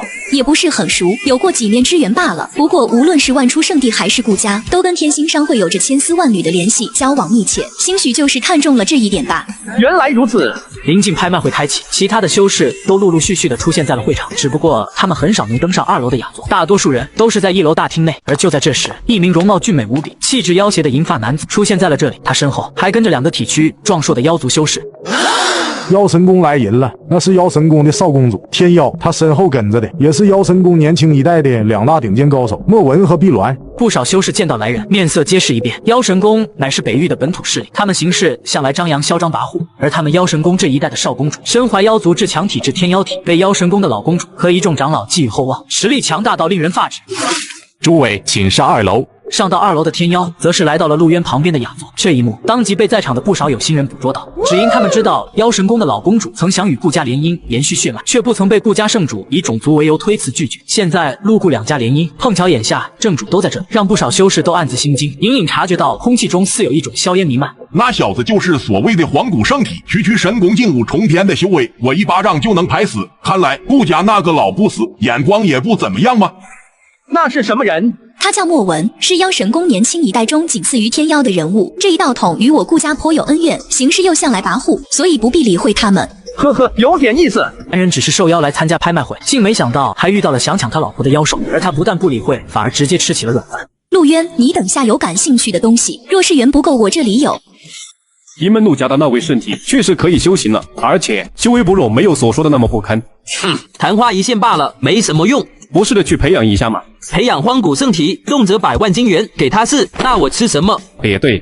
而就在这时，叶青离的身形轻飘飘的落在拍卖台之上。欢迎诸位道友莅临我天星商会拍卖会，现在正式开始。下面第一件拍品，人参果，真神境之下的生灵服用后可增寿元500载，起拍价10万金元，每次加价不少于5000金元，请出价。霎时间，大厅老一辈的修士都激动无比，延寿500载，这样的神药极为稀少。很快，这枚人参果就以13万5千金元的价格售出。第二件拍品，精灵神语，金銮族神境强者作画，所遗留下的真语，可能亦有种族传承，起拍价5万金元。此物我碧蓝要了，谁敢和我争？听到碧鸾发声，其他人碍于妖神功和这羽毛对他们用处不大，便没有和他争。第三件拍品，园内封存不确定之物，价值随机，起拍价2万金元。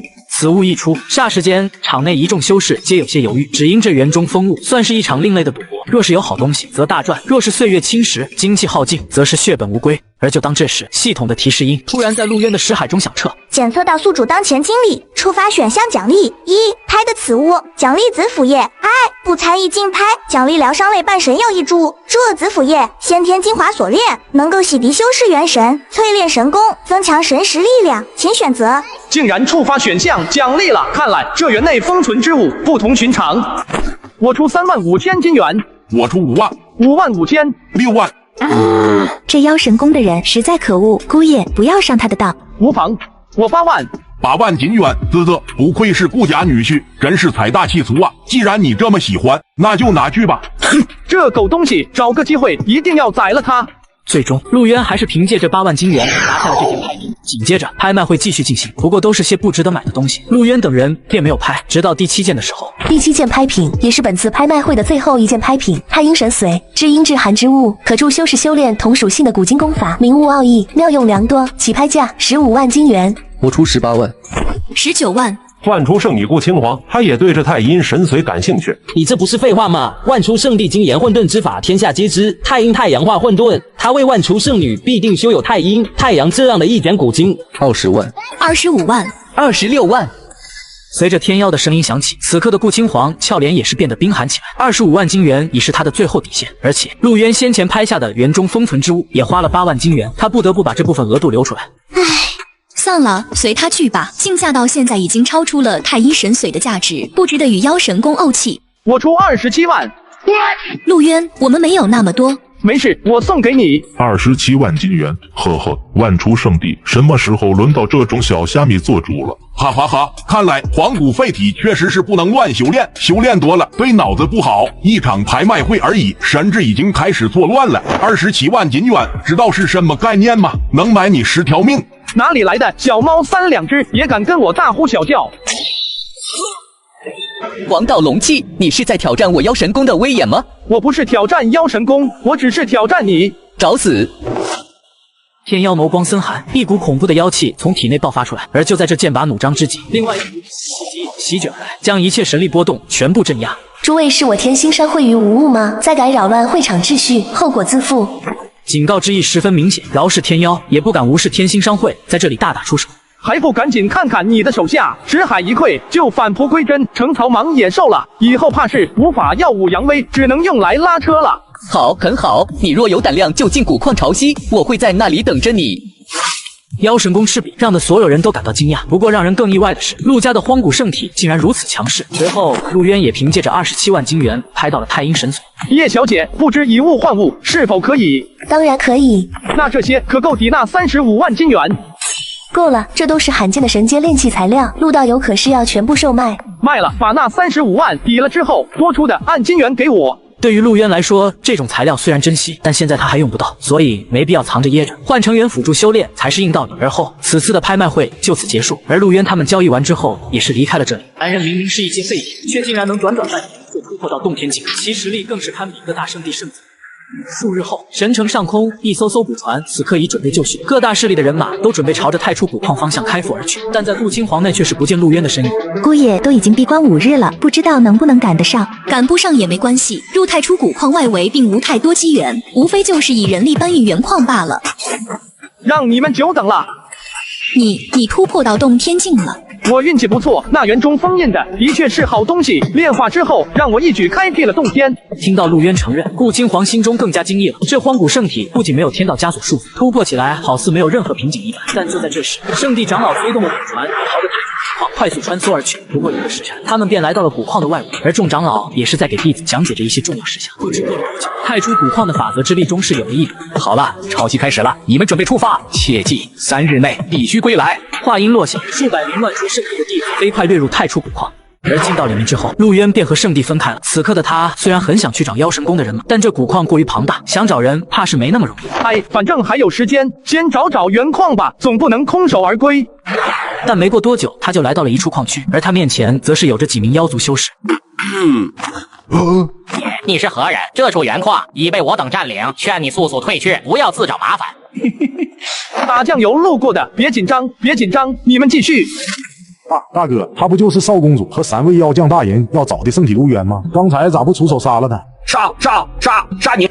头啊！你还真把他当成废体了！此人光是凭借着神识力量，就差点搅碎了我们和碧鸾大人的识海。我们这些人拿头去跟他打。那现在怎么办？不要慌，你立刻打个电话告知天妖大人。大哥，我也想打呀，可我的手机刚才不小心摔坏了。那还不赶紧换个新的，耽误事儿。那就得这个咋整？可以放回收平台回收啊！我最近就换了新手机，旧的苹果15 Pro，就按回收当面回收了6000多。靠谱吗？那肯定啊！上市公司全国近2000家门店要回收闲置数码产品，我推荐回收。那我等会也看看。好，你们2个在这里守着，等我回去点禀告天妖大人。话音落下，妖族头目便离开了这里。只不过他不知道，陆渊早已在他身上放了一缕混沌气。哎，大哥行事还是太谨慎了。此人纵然是有些本事，但终究不过是逞神识之力罢了。只要我等识海提前防御，3人联手未必不能将其围杀。要是成功，这可是飞黄腾达的机会。哟，怎么？听说你们要杀我，立功是吧？击杀掉他们之后，陆渊大手一挥，将这里的物矿全都收起来，便离开了这里，往刚才那个妖修方向追去。没过多久，那名妖修就已来到了一处据点。我闻大人，我刚刚碰见圣体陆渊了。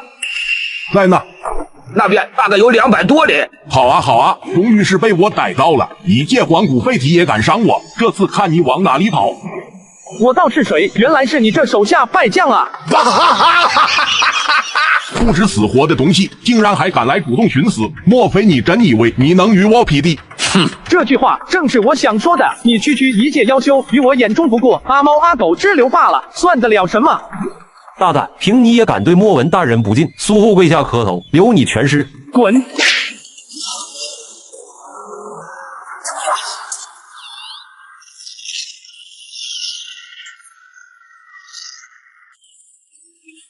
你找死！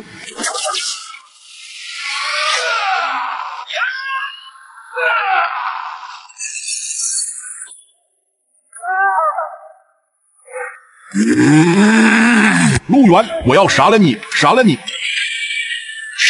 神掌！雕虫小技，大劫天举！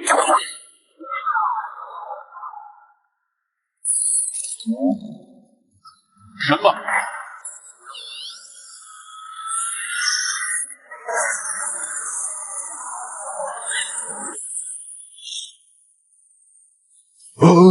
这不可能！莫文大人战死了。这一刻，眼前的这个小妖恐惧到了极点，在妖神宫地位仅次于少公主的妖将莫武，就这么被一个人族给杀了，说出去谁敢相信？行了，不用惊讶了，就剩下你一个，我送你上路吧。把他们杀光之后，妖神宫的这个据点彻底全军覆没。随后，陆渊便开始了摸尸。不过有了上次的前车之鉴，法宝等一应器物都是一概不拿。做完一切，陆渊便离开了这里。但当他前进了数百里之后，突然发现前面有一道似虚似幻的静止光幕挡住了他的脚步。这是幻灭宫的气息。沉吟了数息后，他运转行字秘，脚下道纹交错，随后一下就冲了进去。但当他进到里面，才发现不只有这一股势力盘踞于此，除了幻灭宫，还有天池陆家的人马、道仪圣地的人马，以及不少妖神宫之人。哟呵，这么热闹啊！这人是谁？倒是有点本事，能看破我布下的禁制法阵。秦师兄，他是圣体陆渊。我本是一个末法时代无法修炼的荒古废体，却没想到我还有另外一种混沌体。他就是那个能修炼的荒古圣体，竟然能走到洞天这一步。原来是你这狗东西！少公主正在四处找你，没想到你却自己送上门来了。真是天堂有路你不走，地狱无门你闯进来。此人就是少公主要找的那个圣体，看起来也不怎么样嘛。你和莫文真是越活越回去了，丢我妖神宫的脸。陆长青，你要出手保他。他毕竟是我陆家之人，我自然不会袖手旁观。你们之间的恩怨，无非就是神城拍卖会上的口舌之争罢了。这样，我让他给你们妖神公道各欠此事，就这么算了。天妖那边由我去说。陆渊，家族目前形势不好，你既已踏上修行路，就不要给家族平素强敌。道歉吧，后续的事情我来处理。你还是先管好你自己吧，几个蝼蚁罢了，我翻手即可灭之。什么？他还敢主动出手？看见没有？是他自己找死，那就怪不得我们了。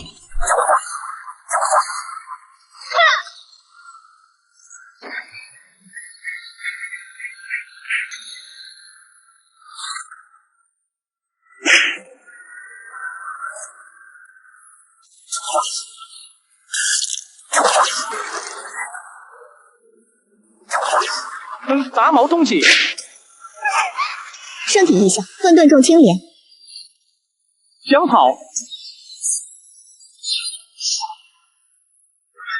一轮，你居然杀了他！呵呵，金灵神语不过如此，依旧是土鸡瓦狗之辈罢了。好了，现在轮到你了。呀！垃圾！我不管你们之前是怎么分配的，这里的太初命石我要一半，谁有意见？什么要一半？还真敢狮子大开口！阁下连杀妖神宫2大妖将，确实是有点实力。不过纵然如此，张口就要夺取一半的太初命石，是不是有点太狂妄了？你视我等于无物吗？呵呵，想要命石就出来一战，只会耍嘴炮，鼠贝尔。你还敢逞权？能修炼的荒古圣体，好大的威风！刚刚跨入洞天境就如此嚣张，若是让你成神，那还得了？敢伤我道一圣地之人，皆不得善终。你是道一圣子，在下第2真传左长风，听都没听过。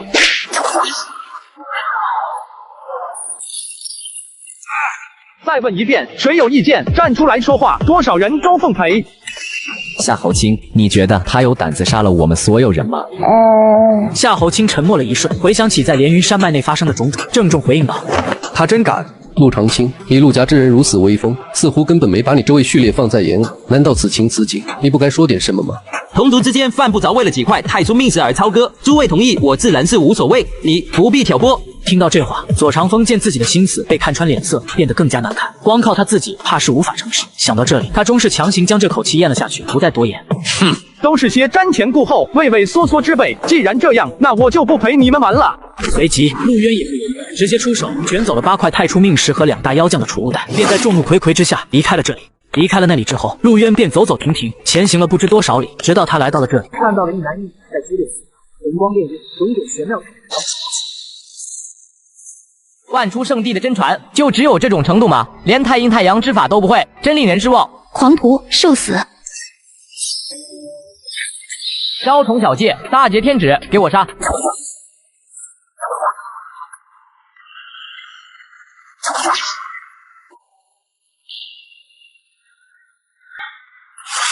是你！哈哈哈，没想到还有意外收获。你这废铁倒是挺会躲，藏在了这里。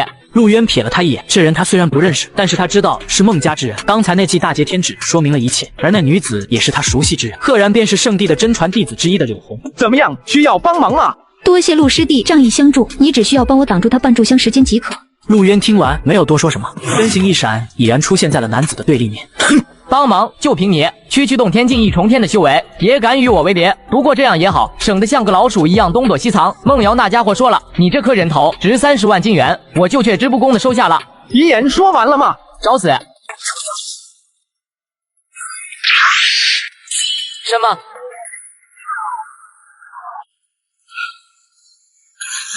这是什么速度？大劫天！什么？这怎么可能？我刚吞服的丹药，药力还没化开啊！看着眼前的场景，这才让柳红意识到王牌圣体和杂牌圣体的区别。遥想几个月前的他还是一个运灵境的弟子，这才过去多久，战力竟然已经超过了自己。他是孟家之人对吧？为何要追杀你？圣女殿下和圣子殿下在古矿深处寻到了一座大型原矿，内部蕴有神元结晶，价值在100万金元以上。但是消息走漏，现在不只是孟家妖神宫的人，几大圣地的人全都在那边争夺，打得十分混乱。此人一路阻杀，穷追不舍，才将我逼到了这么远的位置。蕴有神元的大型原矿，神元是最纯粹、最本源的天地精华，一经神元就能抵得上5万斤纯净的元，足以可见那座大型原矿之珍贵。你的伤势如何了？能否带路？无碍，我可以边走边恢复。好，话音落下，2道身影便朝着太初古矿深处掠去。我本是一个末法时代无法修炼的荒古废体，却没想到我还有另外一种混沌体。经过2个半小时后，陆渊终于是来到了古矿深处，而他从远一看便知道这里早已烽烟四起。此时的道一圣子和孟家序列正在围攻他们万出圣地的圣子，但尹天都在2人的围攻之下，依旧镇定且从容。万出圣地的太阴太阳法名不虚传，几乎可以确定这是2卷至强古经，只是有点门道罢了。尹天都，万出圣地也就是你还算个人物，不过凭你一人就想吃下整座矿山，是不是太抬举自己了？成与不成，战过才知道。若有本事，尽管来夺。哼，自寻死路。孟瑶拾到一胜，便再次冲杀过来，使用上百万军的联防，没有人能不心动。若是带回宗门，绝对是大功一举。而另外，其他势力的高手全都站在了一起，打得难解难分。这是一场大混战，除了己方势力之外，所有的人都是敌人，就看谁能够坚持到最后。行了，我先过去。这是什么人？这是什么速度？我认得他，他是圣体陆渊。怎么样，没事吧？你来了，我没事。有点意思，你这个废体竟然还敢出现在我面前。不过也好，省得我再派人去找你，此地便是你的葬身之所。派人找我？呵呵，你现在怕是无人可派了。所谓的妖神宫3大妖将，我已经送他们上路了。别急，这就轮到你。你说什么？天妖闻言不由得一惊。按理来说，他们收到了消息，早就到这里支援。可是自己只身奋战这么久，那就有点不对劲了。陆渊，你杀我胞弟，拿命来还！梦瑶，你的对手是我。怎么，尹天都，你当真要挡我？此刻的梦瑶杀气惊人，陆渊杀了他的亲弟弟，父母皆痛苦，长辈皆涕流，此仇不报，他枉为孟家续练。你有洞天境7重天的修为，而陆师弟修行时日尚短，堪堪迈入洞天，以势压人，我自然不会袖手旁观。好，那我就先杀你。你大可来试试看。话音落下，许多人看出这年轻一代最顶尖的几人要动真格的，而这也堪称东荒未来王者之间的对决。无妨，尹师兄，让他来吧。你能行，不要逞强。梦瑶和天妖都不是等闲之辈。没事，2个杂毛罢了。最终，尹天都还是往后退了，因为他知道真正的强者都是经过血与火的磨砺蜕变出来。既然他有如此信心，那就给他放手一搏。有意思，太有意思了。虽然不知道你哪里来的自信能够匹敌于我，但相信等我敲断了你全身的骨头后，定能找到答案。废体不假，狂妄倒也是真的狂妄。废话少说，想要报仇，那就跟我来。3道身影在虚空中凌厉。陆渊虽然1敌2，也是他第一次与东荒年轻一代的顶尖人物交手，不过他没有畏惧，只有兴奋与好战，没有多余的废物。3人各自化作一道流光，瞬杀。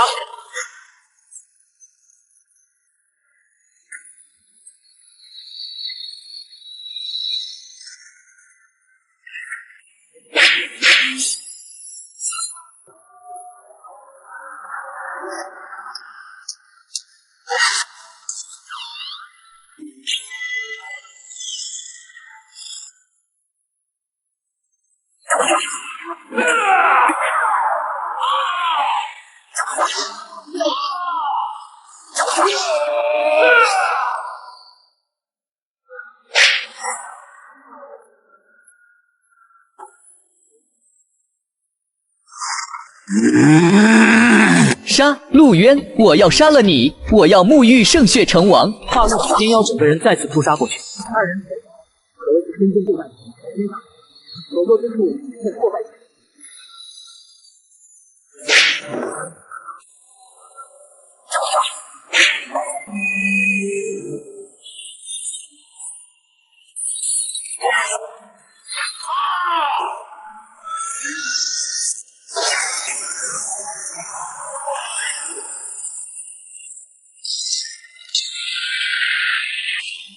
陆渊，算你还是有点本事，不过也就到此为止了。大言不惭，看我不打废你们，当我是病猫是吧？那边的战斗到底发生了什么？矿山周围各大势力的年轻强者皆是神色动容，就连那几位圣子级别的人物都是短暂的停下手，眼中不由得浮现出一抹震撼之色。陆师弟真了不起，以1敌2还能占据上风，战力几乎已经迈入竞技领域了。此刻，饶是尹天都都在发自内心的惊叹，而顾青黄的美眸更是闪烁出道道异彩，感到惊艳。一个半废体质罢了，老天都不让你成道也敢嚣张！我要将你的头颅摘下，挂在妖神宫的门墙。哼，我不相信你能无限的施展神术，区洞天境1重天，比起法力雄厚，你还差得远。那就看看谁先力竭吧。男子为了在他老婆面前装逼，竟然想要单挑2名其他圣地的圣子。然而，正当别人以为他完蛋，却没想到他们还打得不相上下。聒噪！看来不把你们打出屎来，你们就不知道什么是错。陆渊不再多费口舌，并将全部向2人冲杀过去。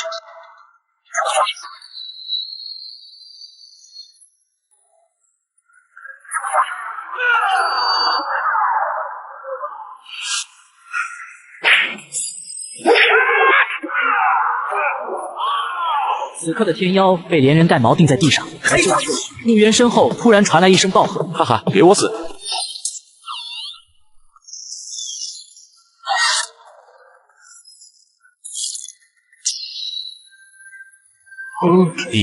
你怎么还有恢复类圣术？梦瑶看着陆渊的伤势在恢复，脸上更是浮现出一抹惊惧之色。即便是自负如他，都不得不承认陆渊实在太过于苦。想到这里，他的心中第一次开始萌生退意，感受到了挫败感。而就在这时，太初古矿突然剧烈的摇动起来，古矿潮汐结束了。不远处的天妖见到这幅场景，同样是大惊失色，完全没想到上次持续了3日的古矿潮汐，这次竟然第2日就提前结束。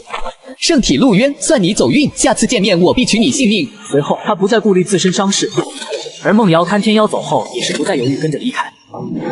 古矿潮汐是要结束了吗？那边来人了，那是妖神宫的小公主天妖，她胸前竟然插着一根长矛，这是大败而归吗？天妖面色冰冷，朝着人群扫了一眼后，便退出人群。什么？孟家序列孟瑶也出来了，她竟然也受伤了！在场的各大势力修士全都震撼了。年轻一代中最顶尖的2人都是带着伤势回归，可想而知那场战斗有多么惨烈。孟家子弟听命，速速退出太初古矿。梦瑶离开之后，紧接着陆渊出现在了这里。众人一看，他身上倒是没有太明显的伤势，看起来依旧龙精虎猛。3人之间的战斗立马可盼。陆师弟，你没事吧？我不爱，有事的是他们。可惜古矿潮汐提前结束，让他们捡了一条性命。没事就好，那我们也撤吧。等一下，这座蕴有深渊的矿山就这么放弃了？没办法，没有那么大的空间密宝能将整座矿山都装进去。现在切割时间上也来不及，等下被古矿中的生灵缠上，想走都来不及。那行，让我去试试。大傻春，你要干什么？你不会是想将这山举起来吧？随后，只见他来到矿山底部，伸出双手抓住矿山，大叫一声，他的身体。这也是他第一次将圣体的力量催动到极致，然后劲气生生将整座矿山举起。这一刻，全场震撼。卧槽，陆师弟，你太牛了！呀，这小子怎么那么猛啊？快，我们也快走，生灵要来了！旋即在场的所有弟子全都朝着古矿外围暴掠而去，而陆渊则是扛着一座山飞行。太初古矿外围，各大势力的强者翘首以盼，即便是天神境修士，神念都是无法穿透前面那层障碍。而就当这时，空间突然扭曲，出来了，有人出来了。她是天妖，妖神宫的少公主。天啊，她的胸前怎么插着一根长矛？这年轻人号称是北域最强大的几人之一，谁能将她伤成这样？天妖是谁伤你？莫文、碧蓝、蛇妹他们呢？他们3个都死了，其他人不知道。大哥，你先带我回去啊！再问，等下我就嘎这里了。妖神宫的长老不敢再多问，旋即便带着天妖离开了这里。没过多久，孟家的一众年轻弟子也是从太初古矿中冲了出来。其他人看起来倒是没什么大碍，只是那领头之人孟瑶看起来状态不是很好。孟瑶，妹妹，是谁伤的你？还死不了，这个仇我会自己报。先回去吧。瞬间，各大势力的人都陆陆续续从古矿中冲出，只不过万出圣地的弟子倒是迟迟没有人见到，而此刻万出圣地的一众长老还有上官若都是在焦急等待。太上长老还是没有动静，慌神了。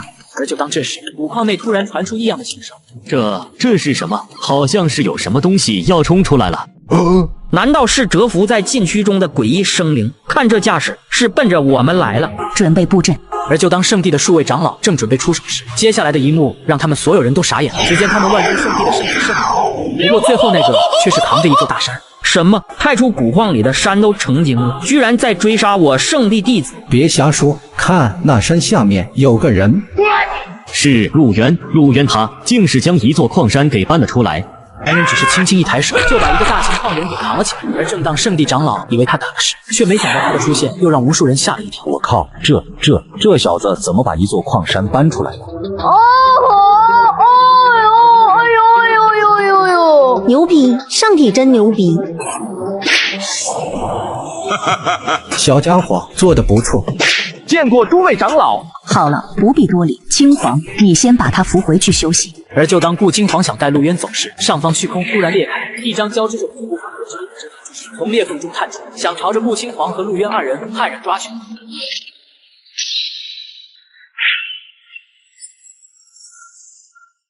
妖神宫，你好大的胆子！这是要跟我万出圣地开战吗？哼，原来是上官道友，1000年未见，你的道行似乎又有所精进了。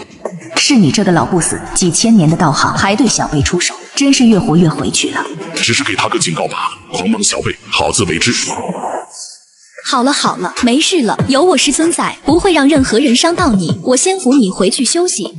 等下帮我问一下，太上长老刚才出手的是什么人？我早晚要宰了他。好好好。没过多久，一众圣地弟子和各大长老都汇聚到了一起，而从里面带回来的原矿被堆积成了一座又一座的小山。这次的收获甚至要数倍于第一次古矿潮汐。不错不错，诸位弟子都辛苦了。待到统计完毕之后，宗门会根据你们每个人的贡献下发奖励。多谢太上长老。对了，青黄，古矿中还发生了什么事？陆渊竟能引来一位天神对他出手，而且志不在矿山。他差点杀了天妖。不仅于此，梦瑶也被陆师弟打伤，急于身死。你要是不信，我这手机里还有他们打斗的录像。咦，怎么手机出门这么一会就没电了？估计是电池不耐用了，换个新的吧。你看我最近换的新手机，电池嘎嘎耐用。那长老是怎么处理旧手机的？我推荐来回收看看。我那台旧的 iPhone 15 Pro Max， 叫来回收当面回收了5000多，上市公司全国近2000家门店，要回收闲置数码产品，我推荐来回收。行，那我等会也看看。啧，真不愧是上古时代的至强体质，一旦踏上修行路便迅猛不可挡，有同代无敌之姿。可惜圣体后续修行仍有天道枷锁束缚，成神就是一大难关，几十万年来都不曾有人能够突破那层天线。好了，这个话题到此为止。陆渊这次潮汐之行，替我圣地立了大功，是再明确不过的事，该如何赏赐，自有圣主决断。你们组织各处矿区弟子尽快剥离原石，不日回返南域。转眼间数日过去，而陆渊等人也是在上官若的带领下回返南域。青黄，上官长老现在身在何处？我有事找他。师尊他现在在船舱里面。好，那我去就回。话完，陆渊便朝着船舱走去。在古矿潮汐中，他曾得到过8块太初命石，这东西对于神境之上的生灵好处很大，但是对于现在的他而言没什么用，所以他准备赠与上官若。弟子陆渊拜见上官长老。你这小家伙，几日不见，修为竟然又有所精进了。生死之间有大机缘，不为所累，必有所获。不错，道心可嘉。你来找我可是有什么事？这是太初命石。入门将近1载，承蒙上官长老照料，这8块太初命石算是晚辈的一点心意。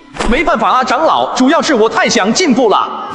行吧，既然如此，那本座就却之不恭了。这次古矿潮汐，你立下的功劳很大。我知道圣体修行耗费甚巨，所以在高层会议上，本座会竭力替你争取最大限度的资源倾斜。当然，本座先前答应你的混沌石碑之事，也会一同兑现。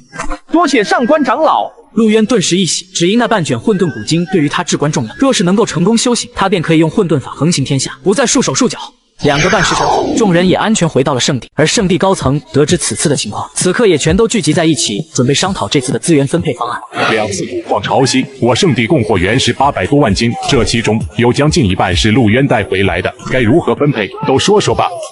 禀圣主，依老身之见，此行收获应半数冲入宗门宝库，其余数额按照人头贡献均匀分配。至于圣体陆渊，可酌情多得额外奖励30万金元。神城拍卖会，陆渊光是送我徒儿青黄的太阴神髓就价值30万金元。八长老，别把人看得太寒酸了。哦，还有这种事，那倒是老身孤陋寡闻了，太上长老见谅。圣主之意，本座就开门见山的直说了，不是让你们商讨这800多万金元的分配，而是对于培养圣体之事有何看法？古有成立，自天道枷锁降临，没有任何一个圣体能够顺利成神。况且北域风波结束，饶石陆渊展现出了惊世战力，天池那边都没有任何动作，显然也是完全不看好。我们又何必去冒这样的风险？当然，古矿潮汐一行，陆渊功不可没，可以给他100万金元以示嘉奖。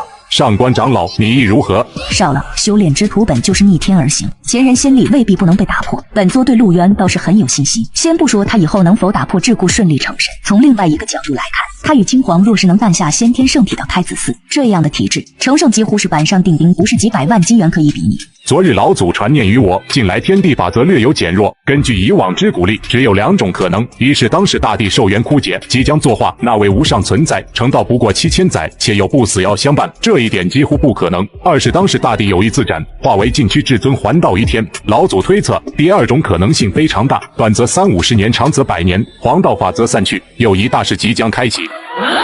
此言一出，在场的诸位长老全都面色一变。圣地老祖皆是圣人级别的存在，对于这种大道的感知是最为敏锐的。黄金大事来临，到时候会有数之不尽的天骄冒出头来，于残酷的地路上争锋角逐出新地，天下也即将动荡。尹长老，你觉得如何？天都前几日从北域归来，对圣体评价极高，我想可以一试。好，既然如此，我意已决。从神境之前向陆渊倾斜3批资源：第一次100万金元，第二次300万金元，第三次500万金元。明日开放运龙剑最底层召唤9大混沌石碑，封锁天地龙脉。另外，所有在册的外门弟子、内门弟子供奉上涨1倍，核心弟子3倍，真传弟子5倍，圣子圣女10倍。大事将开，我们要早做准备。你敢信？眼前的男人半年前还是一个荒古废体，却没想到半年后，圣地圣主竟然决定倾尽资源培养他。第2天后，收到消息的陆渊便和上官若来到了运龙界，而原本热闹非凡的山谷，此刻却显得异常的冷清，只因要召唤9座混沌石碑，封锁天地龙脉，怕是一丝一毫的天地精气都无法泄露出去，而外面几层的运龙剑必然也是会失去效果，要搁浅上1年时间。人到了，那就开始吧。是太上长老。旋即几大长老各自飞到上空，随后爆发出一股难以想象的惊天伟力，而那9座古董石碑随之破开遥远虚空，被映照，然后各自化作一道无疆神力，封锁住天地。陆渊，进去吧。陆渊应了一声，便身形一闪进入了里，而几位长老是收回法力，运龙剑重新恢复了平静。1年，圣体能成长到什么样的高度，让我们拭目以待吧。陆渊进到里面，看着那些无穷无尽的天地精气涌动而来，浓郁到无法用言语来形容，如同置身于一片远海。不愧是无数载岁月才能孕育出来的天地龙脉，果然惊人。随后他便随意的盘坐下来，开始修炼。转眼间半年过去，突然陆渊身上一道震烁天地的声音陡然响起，一股至强至盛的恐怖气势爆发出来，庞大虚影在上空交织，宛如一尊真正的仙王降落9天，俯视凡尘，惊人无比。正体第2异象，仙王临9天成了。接着他收回了异象，身形一闪，来到一座混沌石碑面前盘坐下，开始逐一参悟石碑上记载的玄奥碑文。随后一枚枚晦涩古字，一枚枚大道符号在陆渊的眼中飞快划过，光影叠叠，熠熠生辉。直至半个月后，他已将9座混沌石碑上记载的碑文全部融会贯通。9座混沌石碑原来如此，这就是那卷混沌古经。日后找个机会将这法门传下，也算回馈上帝恩情。随后他手一挥，阵雨再次消失，而他先前消耗的70万金元，大半都是他储物袋中的积蓄。现在他准备用万出圣地下发的资源。距离运龙剑关闭已不足半年的时间，我要在这个节点尽可能的突破到更高的境界。毕竟这样的修行宝地可遇而不可求。转眼间又是半年过去，而此刻的陆渊已是把元消耗一空。就当这时，一道强大的神念波动从上方徐徐降落下来。1年之期已过，陆渊，你该出关了。法相境4重天，够了。见过诸位长老。你的修为突破到法相境4重天了。是的，侥幸突破了。好，陆渊，你果然没有辜负圣帝对你的期许，做得很不错。来时圣主曾让老夫传话，答应你的后2批修炼资源，可随时拨付于你，只需指挥一声即可。好，多谢长老提醒，不过目前来说还用不到。对了，因为黄金大师的到来，青黄和天斗以及其他势力的一些真传，基本上都去往了东荒的中部地带游历了。哦，这样的话，那我也要去中部地带进行游历了。你去中部地带这样也好，一昧的苦修相当于闭门造车，若是游历有益于提升心境。你等一下，老夫去找几个涅槃境的执事与你同行。不必，我只身一人即可。好吧，那你还是要小心孟家和妖神宫的人。据人听说，他们2个在半年多以前就已突破到法相境。无妨，手下败将罢了。话落，陆渊便是离开了这里，正式踏上征途。2天半后，陆渊的身影出现在南域的一座大型城池中的酒楼。这位道友，古僧城最近可是有什么盛事？道友是想问，为何这城中的年轻高手越来越多是吧？嘿嘿，醉翁之意不在酒，在美人辈。天星商会的大人物叶青离小姐的战船，一路从最南边开赴过来，据说是可以免费搭载各路的年轻英杰前往中部地带。这里的很多人其实都不差那2万金元，停留在这里多半是想一睹那绝世仙容。哦，原来如此，叶青离。陆渊听完，眼中有点沉思。这个女人他在北域神城的拍卖会上见过，确实样貌出众，气质超凡，即便是比之不青黄，都丝毫不弱。放眼整个东荒，怕是都没有几个女子能够比肩。检测到宿主当前经历，触发选项奖励：1，搭乘叶青离的战船前往中部地带，奖励神灵法器1件；2，不予理会，依旧等待快域的空间法阵开启，奖励太古神药1株。居然触发奖励了，既然这样，那我就再去会一会这个叶青离吧。2天后，上方虚空突然裂开，一艘巨大的船从裂缝中穿梭出来。天星商会的战船来了，这么大，比我们宗主的行宫还要气派。呸！土鳖，没见过世面的土包子，什么不入流的小门派，也敢与天星商会相比？一个银2万金元，100个银就是200万金元。这天星商会是在搞慈善吗？你这小辈把欣喜都在圆上，目光太短浅，既然无法想到深层次的事情。哦，前辈似乎是知道些隐秘，愿闻其详。天星商会的生意范围远不止于天下五域，在域外诸多的生命古星上也是遍地开花，所以就能想象得出这是何等惊人的财富。而修士世界弱肉强食，想要守住财富，势必要有盖世强者坐镇。天星商会能够强盛到今天这样的地步，一定程度上跟折地计划有关。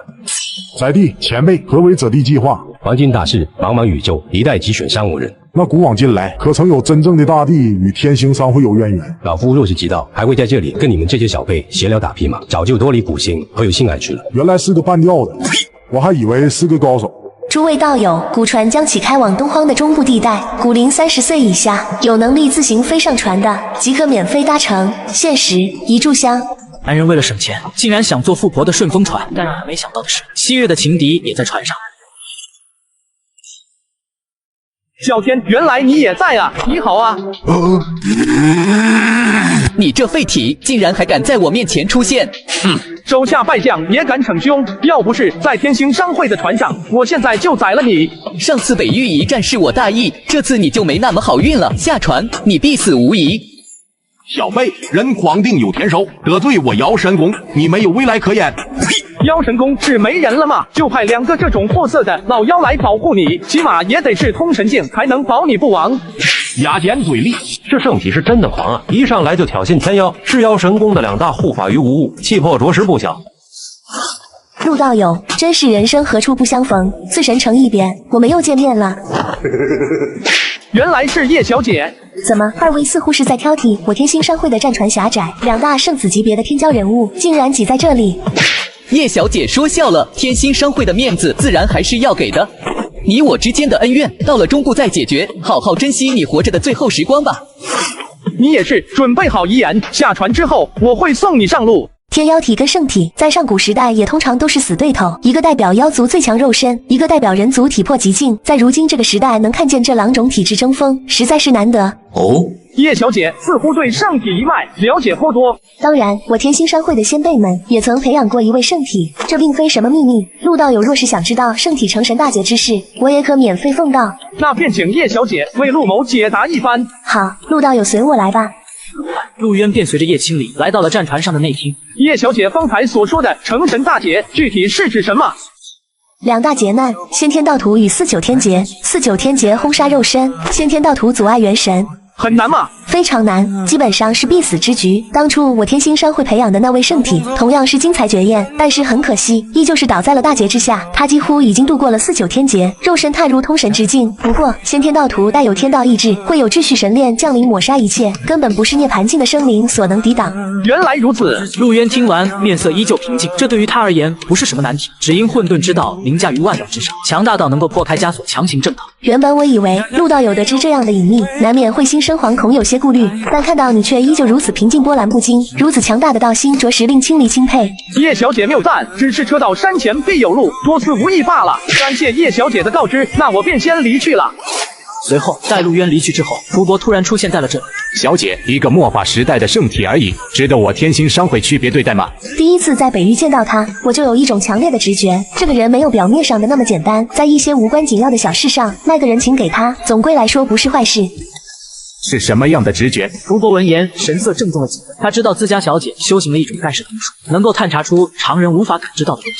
我不知道，无法看清，只是觉得深不可测。那小姐莫非是有心思让他成为择地计划的人选？没有，之前培养圣体的前车之鉴摆在那里，长老会层面不会通过决议的。况且黄金大事还未真正来临，现在提及择地计划为时尚早，至少要多走上几颗生命古星，才能有初步的人选和方案。也对。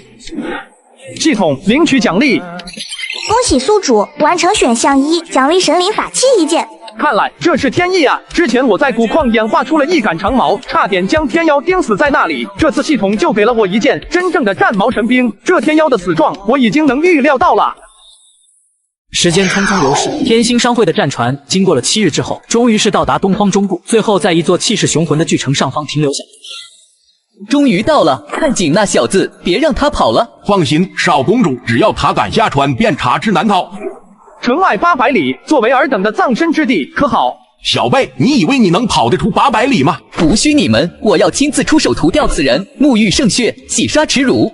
行了，逼话那么多，有本事就跟我来，我挨个送你们上路。话落，陆渊整个人瞬间化作一道金色的光束，遁向远方。小贼哪里逃？来人只是想坐个船，却没想到就遭遇了妖神宫的少公主和2个涅槃境的大妖追杀。然而令别人没想到的是，他不仅没有害怕，还主动出击，去1打3。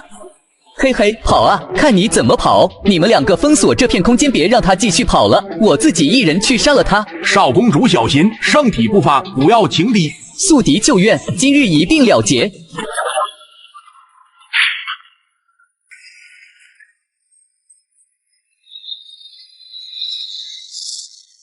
法相境界的战斗竟然威力那么大，这已经丝毫不逊色于涅槃之威了。雕虫小技，天妖拳。有点意思，5行大手印给我去！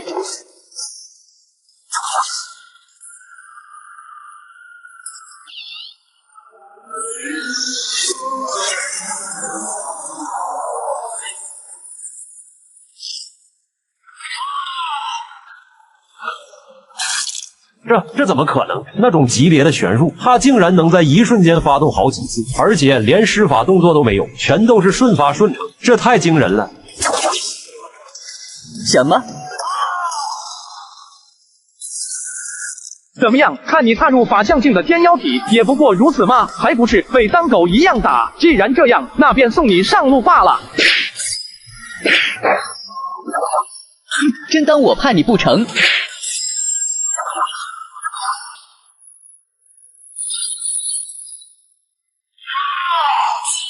你这是神灵法器，倒是有点见识。行了，还有什么手段就使出来吧，不然就没机会了。我不会带。呵呵，你记穷了吗？特殊体质，法相及异象，与我无用。不堪一击的东西，给我死！同境界一战，你差得太远。我的肉身、玄术、异象、法宝，全都凌驾你之上，如何败我？小贝，你太放肆了，你杀性太重，不适合久留时间，就让我们来了结你吧。废话真多，早就等着你们了，正好送你们一起父皇拳。区法相境4重，还想1天？瞬间，3人站到于战团中央，标记如雷贯山。一道又一道，而陆渊面对2大涅槃境场，是寸步不让，真正诠释了什么叫做跻身于竞技领域的战斗。以1敌2，逆伐涅槃境大妖，这真的是法相境能拥有的战力吗？是啊，这圣体是真逆天啊！不过你们看了这么久，饿不饿啊？是有点饿，不过在这地方哪里有吃的？我有啊，这都是我买的好吃的，我们一起吃。买这么多肯定很贵，你看你又浪费钱。不贵，你别看我点这么多，其实才花了30多。这么便宜，在哪点的？这是我在美团拼好饭点的。最近我发现蜜雪冰城、塔斯汀、张亮麻辣烫等越来越多的大品牌都选择入驻美团拼好饭，不仅价格低，品质还不低，爆款外卖美团都能吃，不仅有正餐，各种奶茶小吃也应有尽有。真的吗？那我等下也去看看。这小子邪门，我们要全力出手。心思不约而同地照出天地异象，母鸡把狗吃废罢了，就让你们见识见识何为异象。圣体异象，先亡灵9天。这一刻，在场所有人全都震撼。仙是凌驾于大地之上的传说，没有人亲眼见证的，也不知是否真的存在。但是流露出的这股气运却是无比的真实。雕虫小技，给我破！随后，庞大的仙王法身手一挥，突然在虚空之中探出一张大手，写天崩地裂之势，震杀。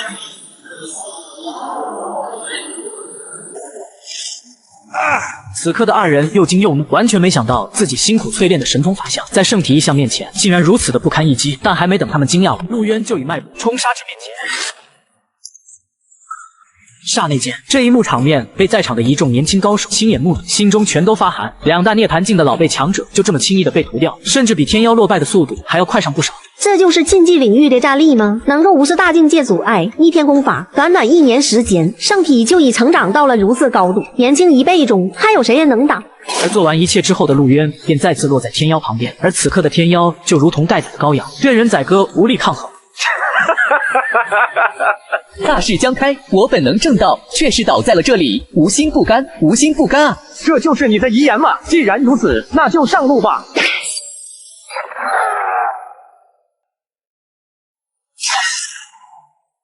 天妖就这样死了。圣体陆渊当真是百无禁忌，是个可怕人物，就这样明目张胆地杀了妖神宫的少公主，无视一切。众人中不少人头皮发麻，面色巨变。谁都知道天妖乃是妖神宫老公主最喜爱的后人，可谓是倾注了心力去培养，却是还未等到黄金大师降临，就被钉死在了山崖之上。几乎可以预料到，这个消息传回北域将会引发何等的惊天大乱。同时，这也是大事开启之前第一个阵亡的圣子级别人物。紧接着，陆渊伸手一招，金色战矛和几人的宠物飞来阵风，朝着远方大地前行而去。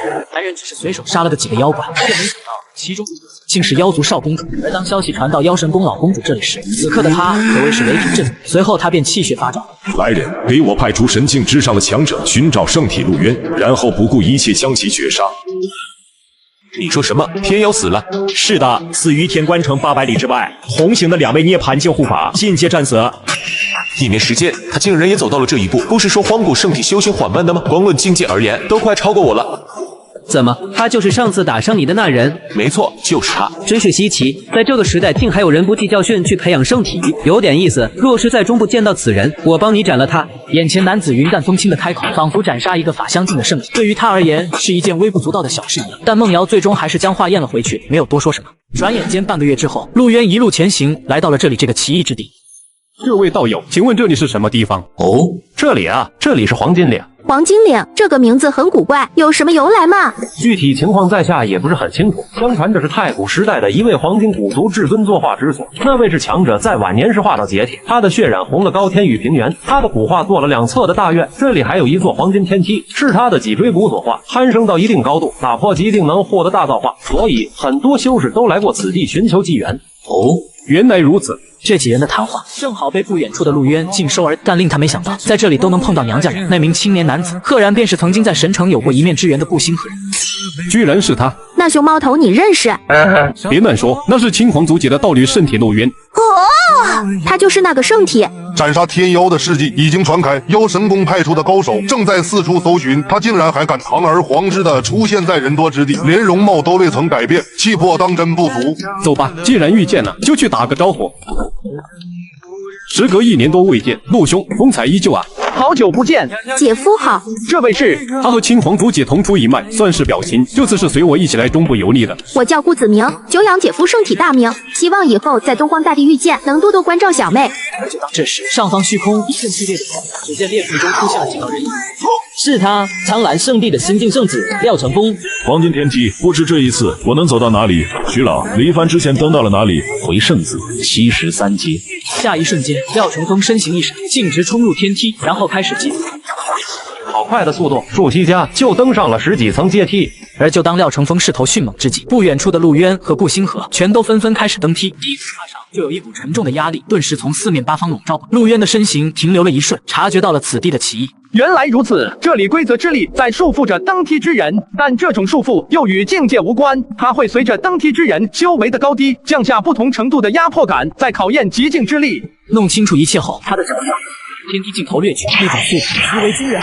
那是何因？登梯的速度竟然比苍蓝圣子还要快上几分。这还用想，肯定又是从其他大域横渡过来的天降人物，兴许系哪个大教道统的性质也说不定。与此同时，先登梯的苍蓝圣子脚步也是逐渐慢下，在63层阶梯处驻足下，身形调整着自身的状态。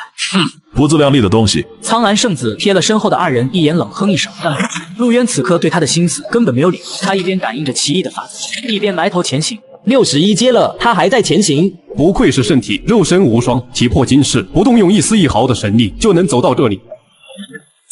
什么？廖成风见到这一幕，面色一变，浑身缭绕起一道又一道的向前上到了70层。廖成风的躯体已经摇摇欲坠，机体因为承受不住莫大的威压，开始越发难受。这不可能，他究竟是谁？竟然比我还溜！而当陆渊踏足第81层阶梯后，铺天盖地的恐怖威压从4面8方笼罩过来，下一瞬间，陡然间从陆渊的体内爆发，宛如一轮大日冉冉升起，与这天梯映如一色。原来是圣体陆渊，难怪可以单凭肉身之力就攀登80层阶梯。不过他还真是艺高引胆大，前段时间的风波尚未平息，就敢大摇大摆地游走世间，难道不怕妖神宫强者的报复吗？圣体竟然是他，我早该想到的。而当陆渊来到了98层后，天梯上的最后一道关卡也是如约降临。那是一个只有陆渊能看见的，他披戴着金色甲胄，就像是一尊黄金战神，恐怖绝伦。这是黄金古族族人曾经的肉身领域极境者，但陆渊只是夜风杀戮。不愧是肉身极境，在这一领域竟然能将我击退。随后他展露了化成一团光，与黄金古族虚影奋力搏杀在一起，直至交战数十个回合中，陆渊的一记圣拳降临，径直贯穿了黄金古族虚影的头颅，顿时光影炸开，消散于天地间。而周遭的道子也在一瞬间，陆渊也成功的顺利登顶。这怎么可能？他完成了全部的天梯挑战，登顶了，圣体打破了极境领域，这岂不是说明他有超越古之圣贤的大地资质？接着，一个骨牌凭空出现，万千道符文与金光在其中闪烁交织，充斥着盎然的生机之力，最后凝结成一个金色的符箓，径直飞向陆渊。那是传说中黄金古族的骨髓，死后的最精华所在——至尊液。据传闻中所言，至尊液只要服用1滴，就能让人完成脱胎换骨的变化。如今陆渊登顶，竟然得到了那么多的至尊液，没有人能够不眼红。顾兄，你还要继续闯吗？不闯了，这已是我的极限了。好，那就下去吧。说完，二人便离开了天梯。但让他们没注意到的是，廖成风眼中闪烁的金光越发的凌冽，他知道自己不能再等了。徐老，动手拦下他们！领我至天梯，就能在中地。而苍蓝圣子更是直接让涅槃境长老对我出手，封锁空间，拦下圣体。看来这苍蓝圣地的人要对陆渊出手了。苍蓝圣地的，你们什么意思？姚神公与我苍蓝圣地素来有旧，天耀与我也是交情不浅。既然撞见了，我自然不会放任你离去。想夺至尊，业大可明说，非要扯上一个死人。天妖虽然不堪，但想必也不会跟你这种货色为伍吧？你说什么？自古以来，圣体出世必定举世皆提。今日一见，果然不假，狂妄到不可一世。这里虽然是中部地带，但是你苍蓝圣地也无法一手遮天。你要杀圣体，就要想清楚后果，能否承受得住顾家、陆家还有万处圣地的怒火？不用理他，给我上！一个无法成圣的废体，杀了又能如何？他没那么大的分量。是圣子。蝼蚁一样的东西，非要主动求死也罢，送你们上路。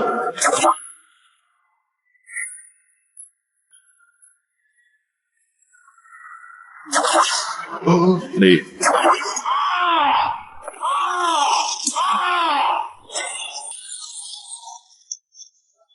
圣子。这一刻，徐长老的眼中充斥着浓浓的不可置信之色。廖成风好歹也是一位法相境3重天的修士，竟然一个照面就被圣体给打了。是万出圣地的混沌法，这一代中除了尹天都，竟然还有第二人掌握这门古经。小辈好歹杀我苍蓝圣地的圣子，日后终不将再无你的容身之地。聒噪，要打就打，哪来那么多逼话？既然这样，那就动手杀了他。苍蓝圣地的涅槃境长老和陆渊站在一起，战团中央爆发出极为可怕的威能，但是却依旧伤不了陆渊分毫。下一秒，陆渊一行自觅一个闪身，被杀到一位涅槃境长老身前，长矛一挺，顿时一颗西瓜头飞起。冯鑫，此人不知修行了什么身法玄术，速度快到令人发指。快拉开距离，我们一起施展法相，不要给他机会。不自量力！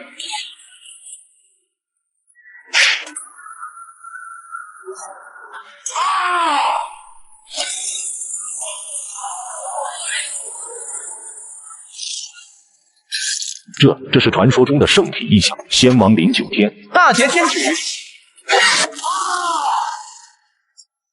随着徐长老等人死亡，至此苍蓝圣地的涅槃境强者尽皆陨落。这一幕让在场的所有人全都胆战心惊。苍蓝圣地居然全军覆没了，性体行事当真是如传言中的那般百无禁忌，没有实力贸然招惹，必然要遭削减。做完一切之后，陆渊大手一挥，将苍蓝圣地所有生死之人的储物袋收入囊中，便来到了地下。姐夫好猛，这就是名传南北域的圣体战力吗？太强大了！陆兄当真了得，还未等我顾家族老出手，就把人杀完了，这等战力令人汗颜。小事而已，是他们自寻死路。我在东荒几域树敌不少，不适合与你们同行，就先告辞了。好，那就此别过，日后有缘再见。随后，陆渊便离开了这里。2天半后，陆渊来到了一座简易的洞里，他将那至尊液取出，仔细的端详了一番，便往上一大口，杀了一股古霸六七。陆渊不敢大意，随即全力炼化着饮下的至尊液。7日后，洞府内突然金光大作，神力蒸腾。至尊液的强大药力让他的体魄又是强了不少。以往都是肉身境界在拖累我的修行速度，没想到这次竟然反过来了。不管了，继续。随后他再次进入深层次的修炼之中。不知过了多久，他把至尊叶炼化完后，便从修炼中醒转过来。看来我的肉身已经到达了涅槃境的临界点，血液已经开始向金色圣血转化了，现在差的就是神力和神识了。他知道圣体成神之后，生命层次发生蜕变，鲜血的血液将会转变成金色血液，蕴含恐怖的生机，即便是一些万年份的大药都难以比拟。随后他不再多想，大手一挥，数十个储物袋里面积攒，像是潮水一般的涌了出来。紧接着他没有犹豫，体内混沌本源开始疯狂熔炼元中精气，全力的提升着自己的修为。转眼间3个月过去，而陆渊的境界也已经到了法相境9重天。在这里待了那么久，也是时候离开了，毕竟已有快2年的时间没见到青黄了，也不知他在中部地带的游历是否顺利。思忖了几息后，陆渊决定先去附近的城池打探看消息，再决行程。随后身形一闪，便离开了这里。男人只是想喝一壶清酒，却没想到被眼前的少女骂穷逼。这位公子，我们醉仙楼的席位是有落位要求的，您看要不再点些别的？穷逼，没缘也要冲大头来醉仙楼吃饭。小妹妹你呀，还是涉世未深，对什么人都客客气气，管他作甚，直接插出去，多是抹不开情面。本公子可以替美人代劳。不敢劳烦秦公子。哎，你知道吗？这段时间中部可是太不平静了，血祸大事一件接着一件，连不朽圣地和旷世大教都被惊动了。是啊，近1年来还真是邪乎无比，连圣子级别的人物都陨落了好几位，引得各大势力的真神在世间游走，太过于吓人。据说那几位圣子级别的人物死状很是凄惨，连体质本源都被剥夺吞噬一空。有大势力的老一辈强者猜测，很有可能是某种旷世邪功，或者是传说中的那种邪恶体质，在这个节骨眼出世了。哦，还有这样的秘辛，能吞噬别人本源的体质是何体质？吞天魔体。话音落下，旁边的陆渊突然一惊，吞天魔体这种体质霸道无比，主修吞噬大，可化世间一切体质为己。修行到大成之境时，一念之间就能吞噬掉一颗生命灵性。我和青黄皆是罕见体质，若真是有吞天魔体在这个时代出世的话，那还真得小心些为好。不过话说回来，苍蓝圣地这2年可真是凄惨，圣子竟然成了高危之位，像是韭菜一样换了一茬又一茬。的确如此。对了，那圣体陆渊到现在还没消息吗？据说妖神宫的人、苍蓝圣地的人都在找他，不会是早就跑回南域了吧？我看未必，这样的人百无禁忌，料想不会被这样的场面所吓到。算了，喝酒吧。最近不太平，各域的天骄都在往圣城跑，可能会有大事发生。圣城既然圣城现在这么热闹，青黄也可能会出现在那里，不如就去走一遭吧。哼，又是几个高谈阔论的泥腿子。万出圣女顾青黄，乃是名传东荒的绝色美人，区区一个废体，怎么能配得上？公子，那顾家小姐真的如你所说那般绝丽，跟奴家相比如何？比，你是牛粪。逗你的，我说的是那废体，鲜花插在牛粪上，他可不就是牛粪吗？公子慎言。而就当这时，一道身影突然出现在他面前。哥，别摸了，先解决问题啊！怕什么？你这穷酸鬼，看什么看？自己长嘴识下，我不杀你。你杀了他，给我杀了他！道友得饶人处且。聒噪，跪下再说话。公子，此人实力极强，我们2人不是对手，留得青山在，不怕没柴烧。你敢如此羞辱于我？你知道我是谁吗？不知死活，我管你是谁，下地狱说去吧。穷逼！离开了醉仙楼后，陆渊来到了圣城的一条街道上。陆渊真的是以法相境9重天了，最近的传闻果然是真的。难道和先天道胎结合之后，对圣体的天道枷锁也有影响吗？见过族老。来，静无一叙。不必了，我还有事。族老有什么话，但说无妨。听说你在黄金岭登顶了天梯，得到了一池至尊液，能不能分出来一些给家族？这种天地神物，对于我族序列的肉神经蜕变有莫大好处。当然，虽为一家人，但是公私分明，家族也不会白拿你的。你可以提一些要求。抱歉，用完了。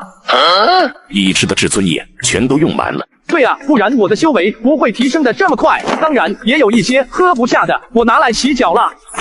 听了陆渊的话，陆正明气得一时间说不出话来。他知道陆渊这是不想给他，但却也无可奈何。最后他强忍着心中怒意，拂袖而去。经过一番打听之后，陆渊也是终于找到了顾青黄这里。你这么快突破到法相境9重天了？我得到了不少奇遇。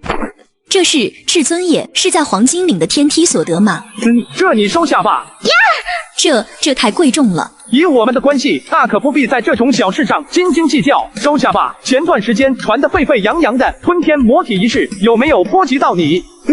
没有，未曾有这样的人暗中对我出手。没有就好，你平常小心一些。对了，很多大势力的天骄都在圣城附近现身了，好像是有什么大事要发生，可有此事？确有此事，据说是有一处大地古墓将要开启，打开古墓需要4角烙印着大地道纹的阵盘，地族封家有1角，使魔教有1角，北元道统千与洞天有1角，还有中州的冰神殿有1角。现在4角阵盘集齐，已在谋划开启大地古墓了。原来如此，不过这种事不应该是暗中进行吗？怎么现在搞成天下皆知的样子？地族封家乃是出过大地的古世家，底蕴雄厚无比，使魔教亦是旷世古教，掌控着一件极道兵器，极为强大。而后面2家的实力虽然不弱于东荒的各大圣地，但是没有地兵坐镇，想来是他们自知无力抗衡这2大顶级道统，故意走漏了消息，引得各大势力前来相争，维持某种意义上的平衡。有道理。陆渊神色恍然，第一次对中部地带的顶级道统有了一个模糊的认知。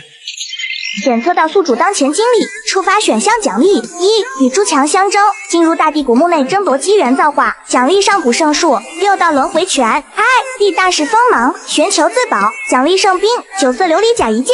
触发选项奖励了，看来这大地古墓之事不是空穴来风，而是确有其事，真到不能再真。算了，先不管他们。青黄，我看这天色已晚，是时候该睡觉了。转眼间，2天半后，圣城上空可谓是强者云集，而万殊圣主等一系列长老也出现在了这里。突然，远方的苍穹处突然裂开，一艘庞大的战船横渡而来，为首是一名看起来20多岁的青年男子。那是何人？台场竟然如此之大！几日前，连各大势力的圣主降临都未有过这样的声势。那是地主封家的序列神子，城中一半的产业都是人家的，你说排场大不大？青黄，那个人你认识吗？地族序列封玄，他是封家年轻一代中最强大的人物之一，少年时就曾名动八方，拥有竞技领域级别的战力，只是最近几年才销声匿迹。不过听人说他已经踏入了涅槃境界，实力极为强大。封家的人原来如此。不多时，圣城上方的虚空再次震动，而虚空中再次出现了一拨人马。始魔教来人了，始魔教主的大弟子延伸，他也来了。风玄，好久不见，销声匿迹，避战数年，我还以为你死了呢。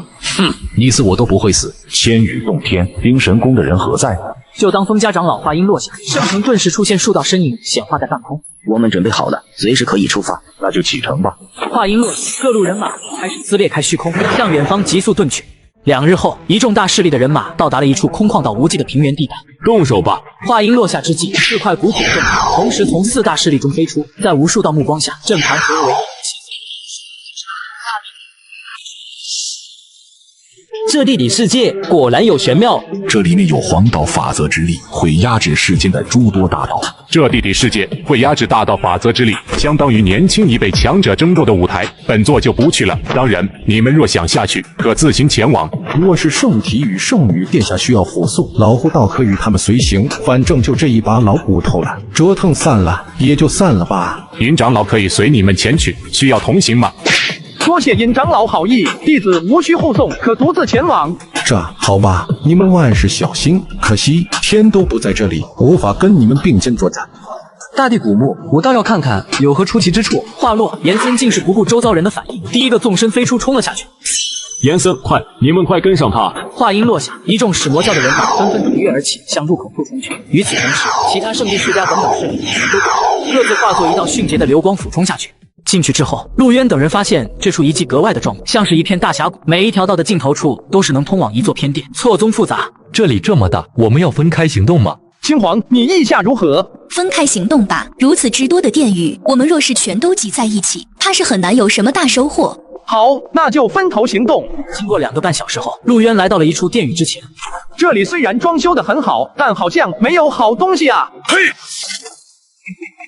看样子是老夫来晚了一步。这位小友可是在这座偏殿内得到了什么神物？什么都没有。小友不必紧张，老夫没有恶意。我寿元已是无多，此番进入古墓，只是为了寻求些延寿的神药。小友若是有这样的收获，我可以原石购买。我不紧张，这里没有神药，不信你自己进去看。这样吗？那老夫还是自己进去看一下吧。不过保险起见，小友还是等一下再走吧。老夫寿元无多，不想错过任何机会。呵呵，寿元无多，既然这样，那你就别活了。小贝尔感。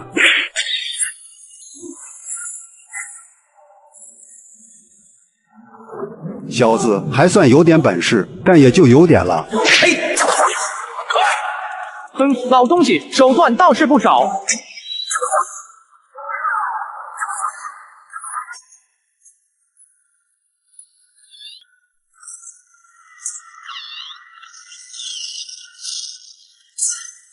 年轻人何必火气这么大？有话好好说。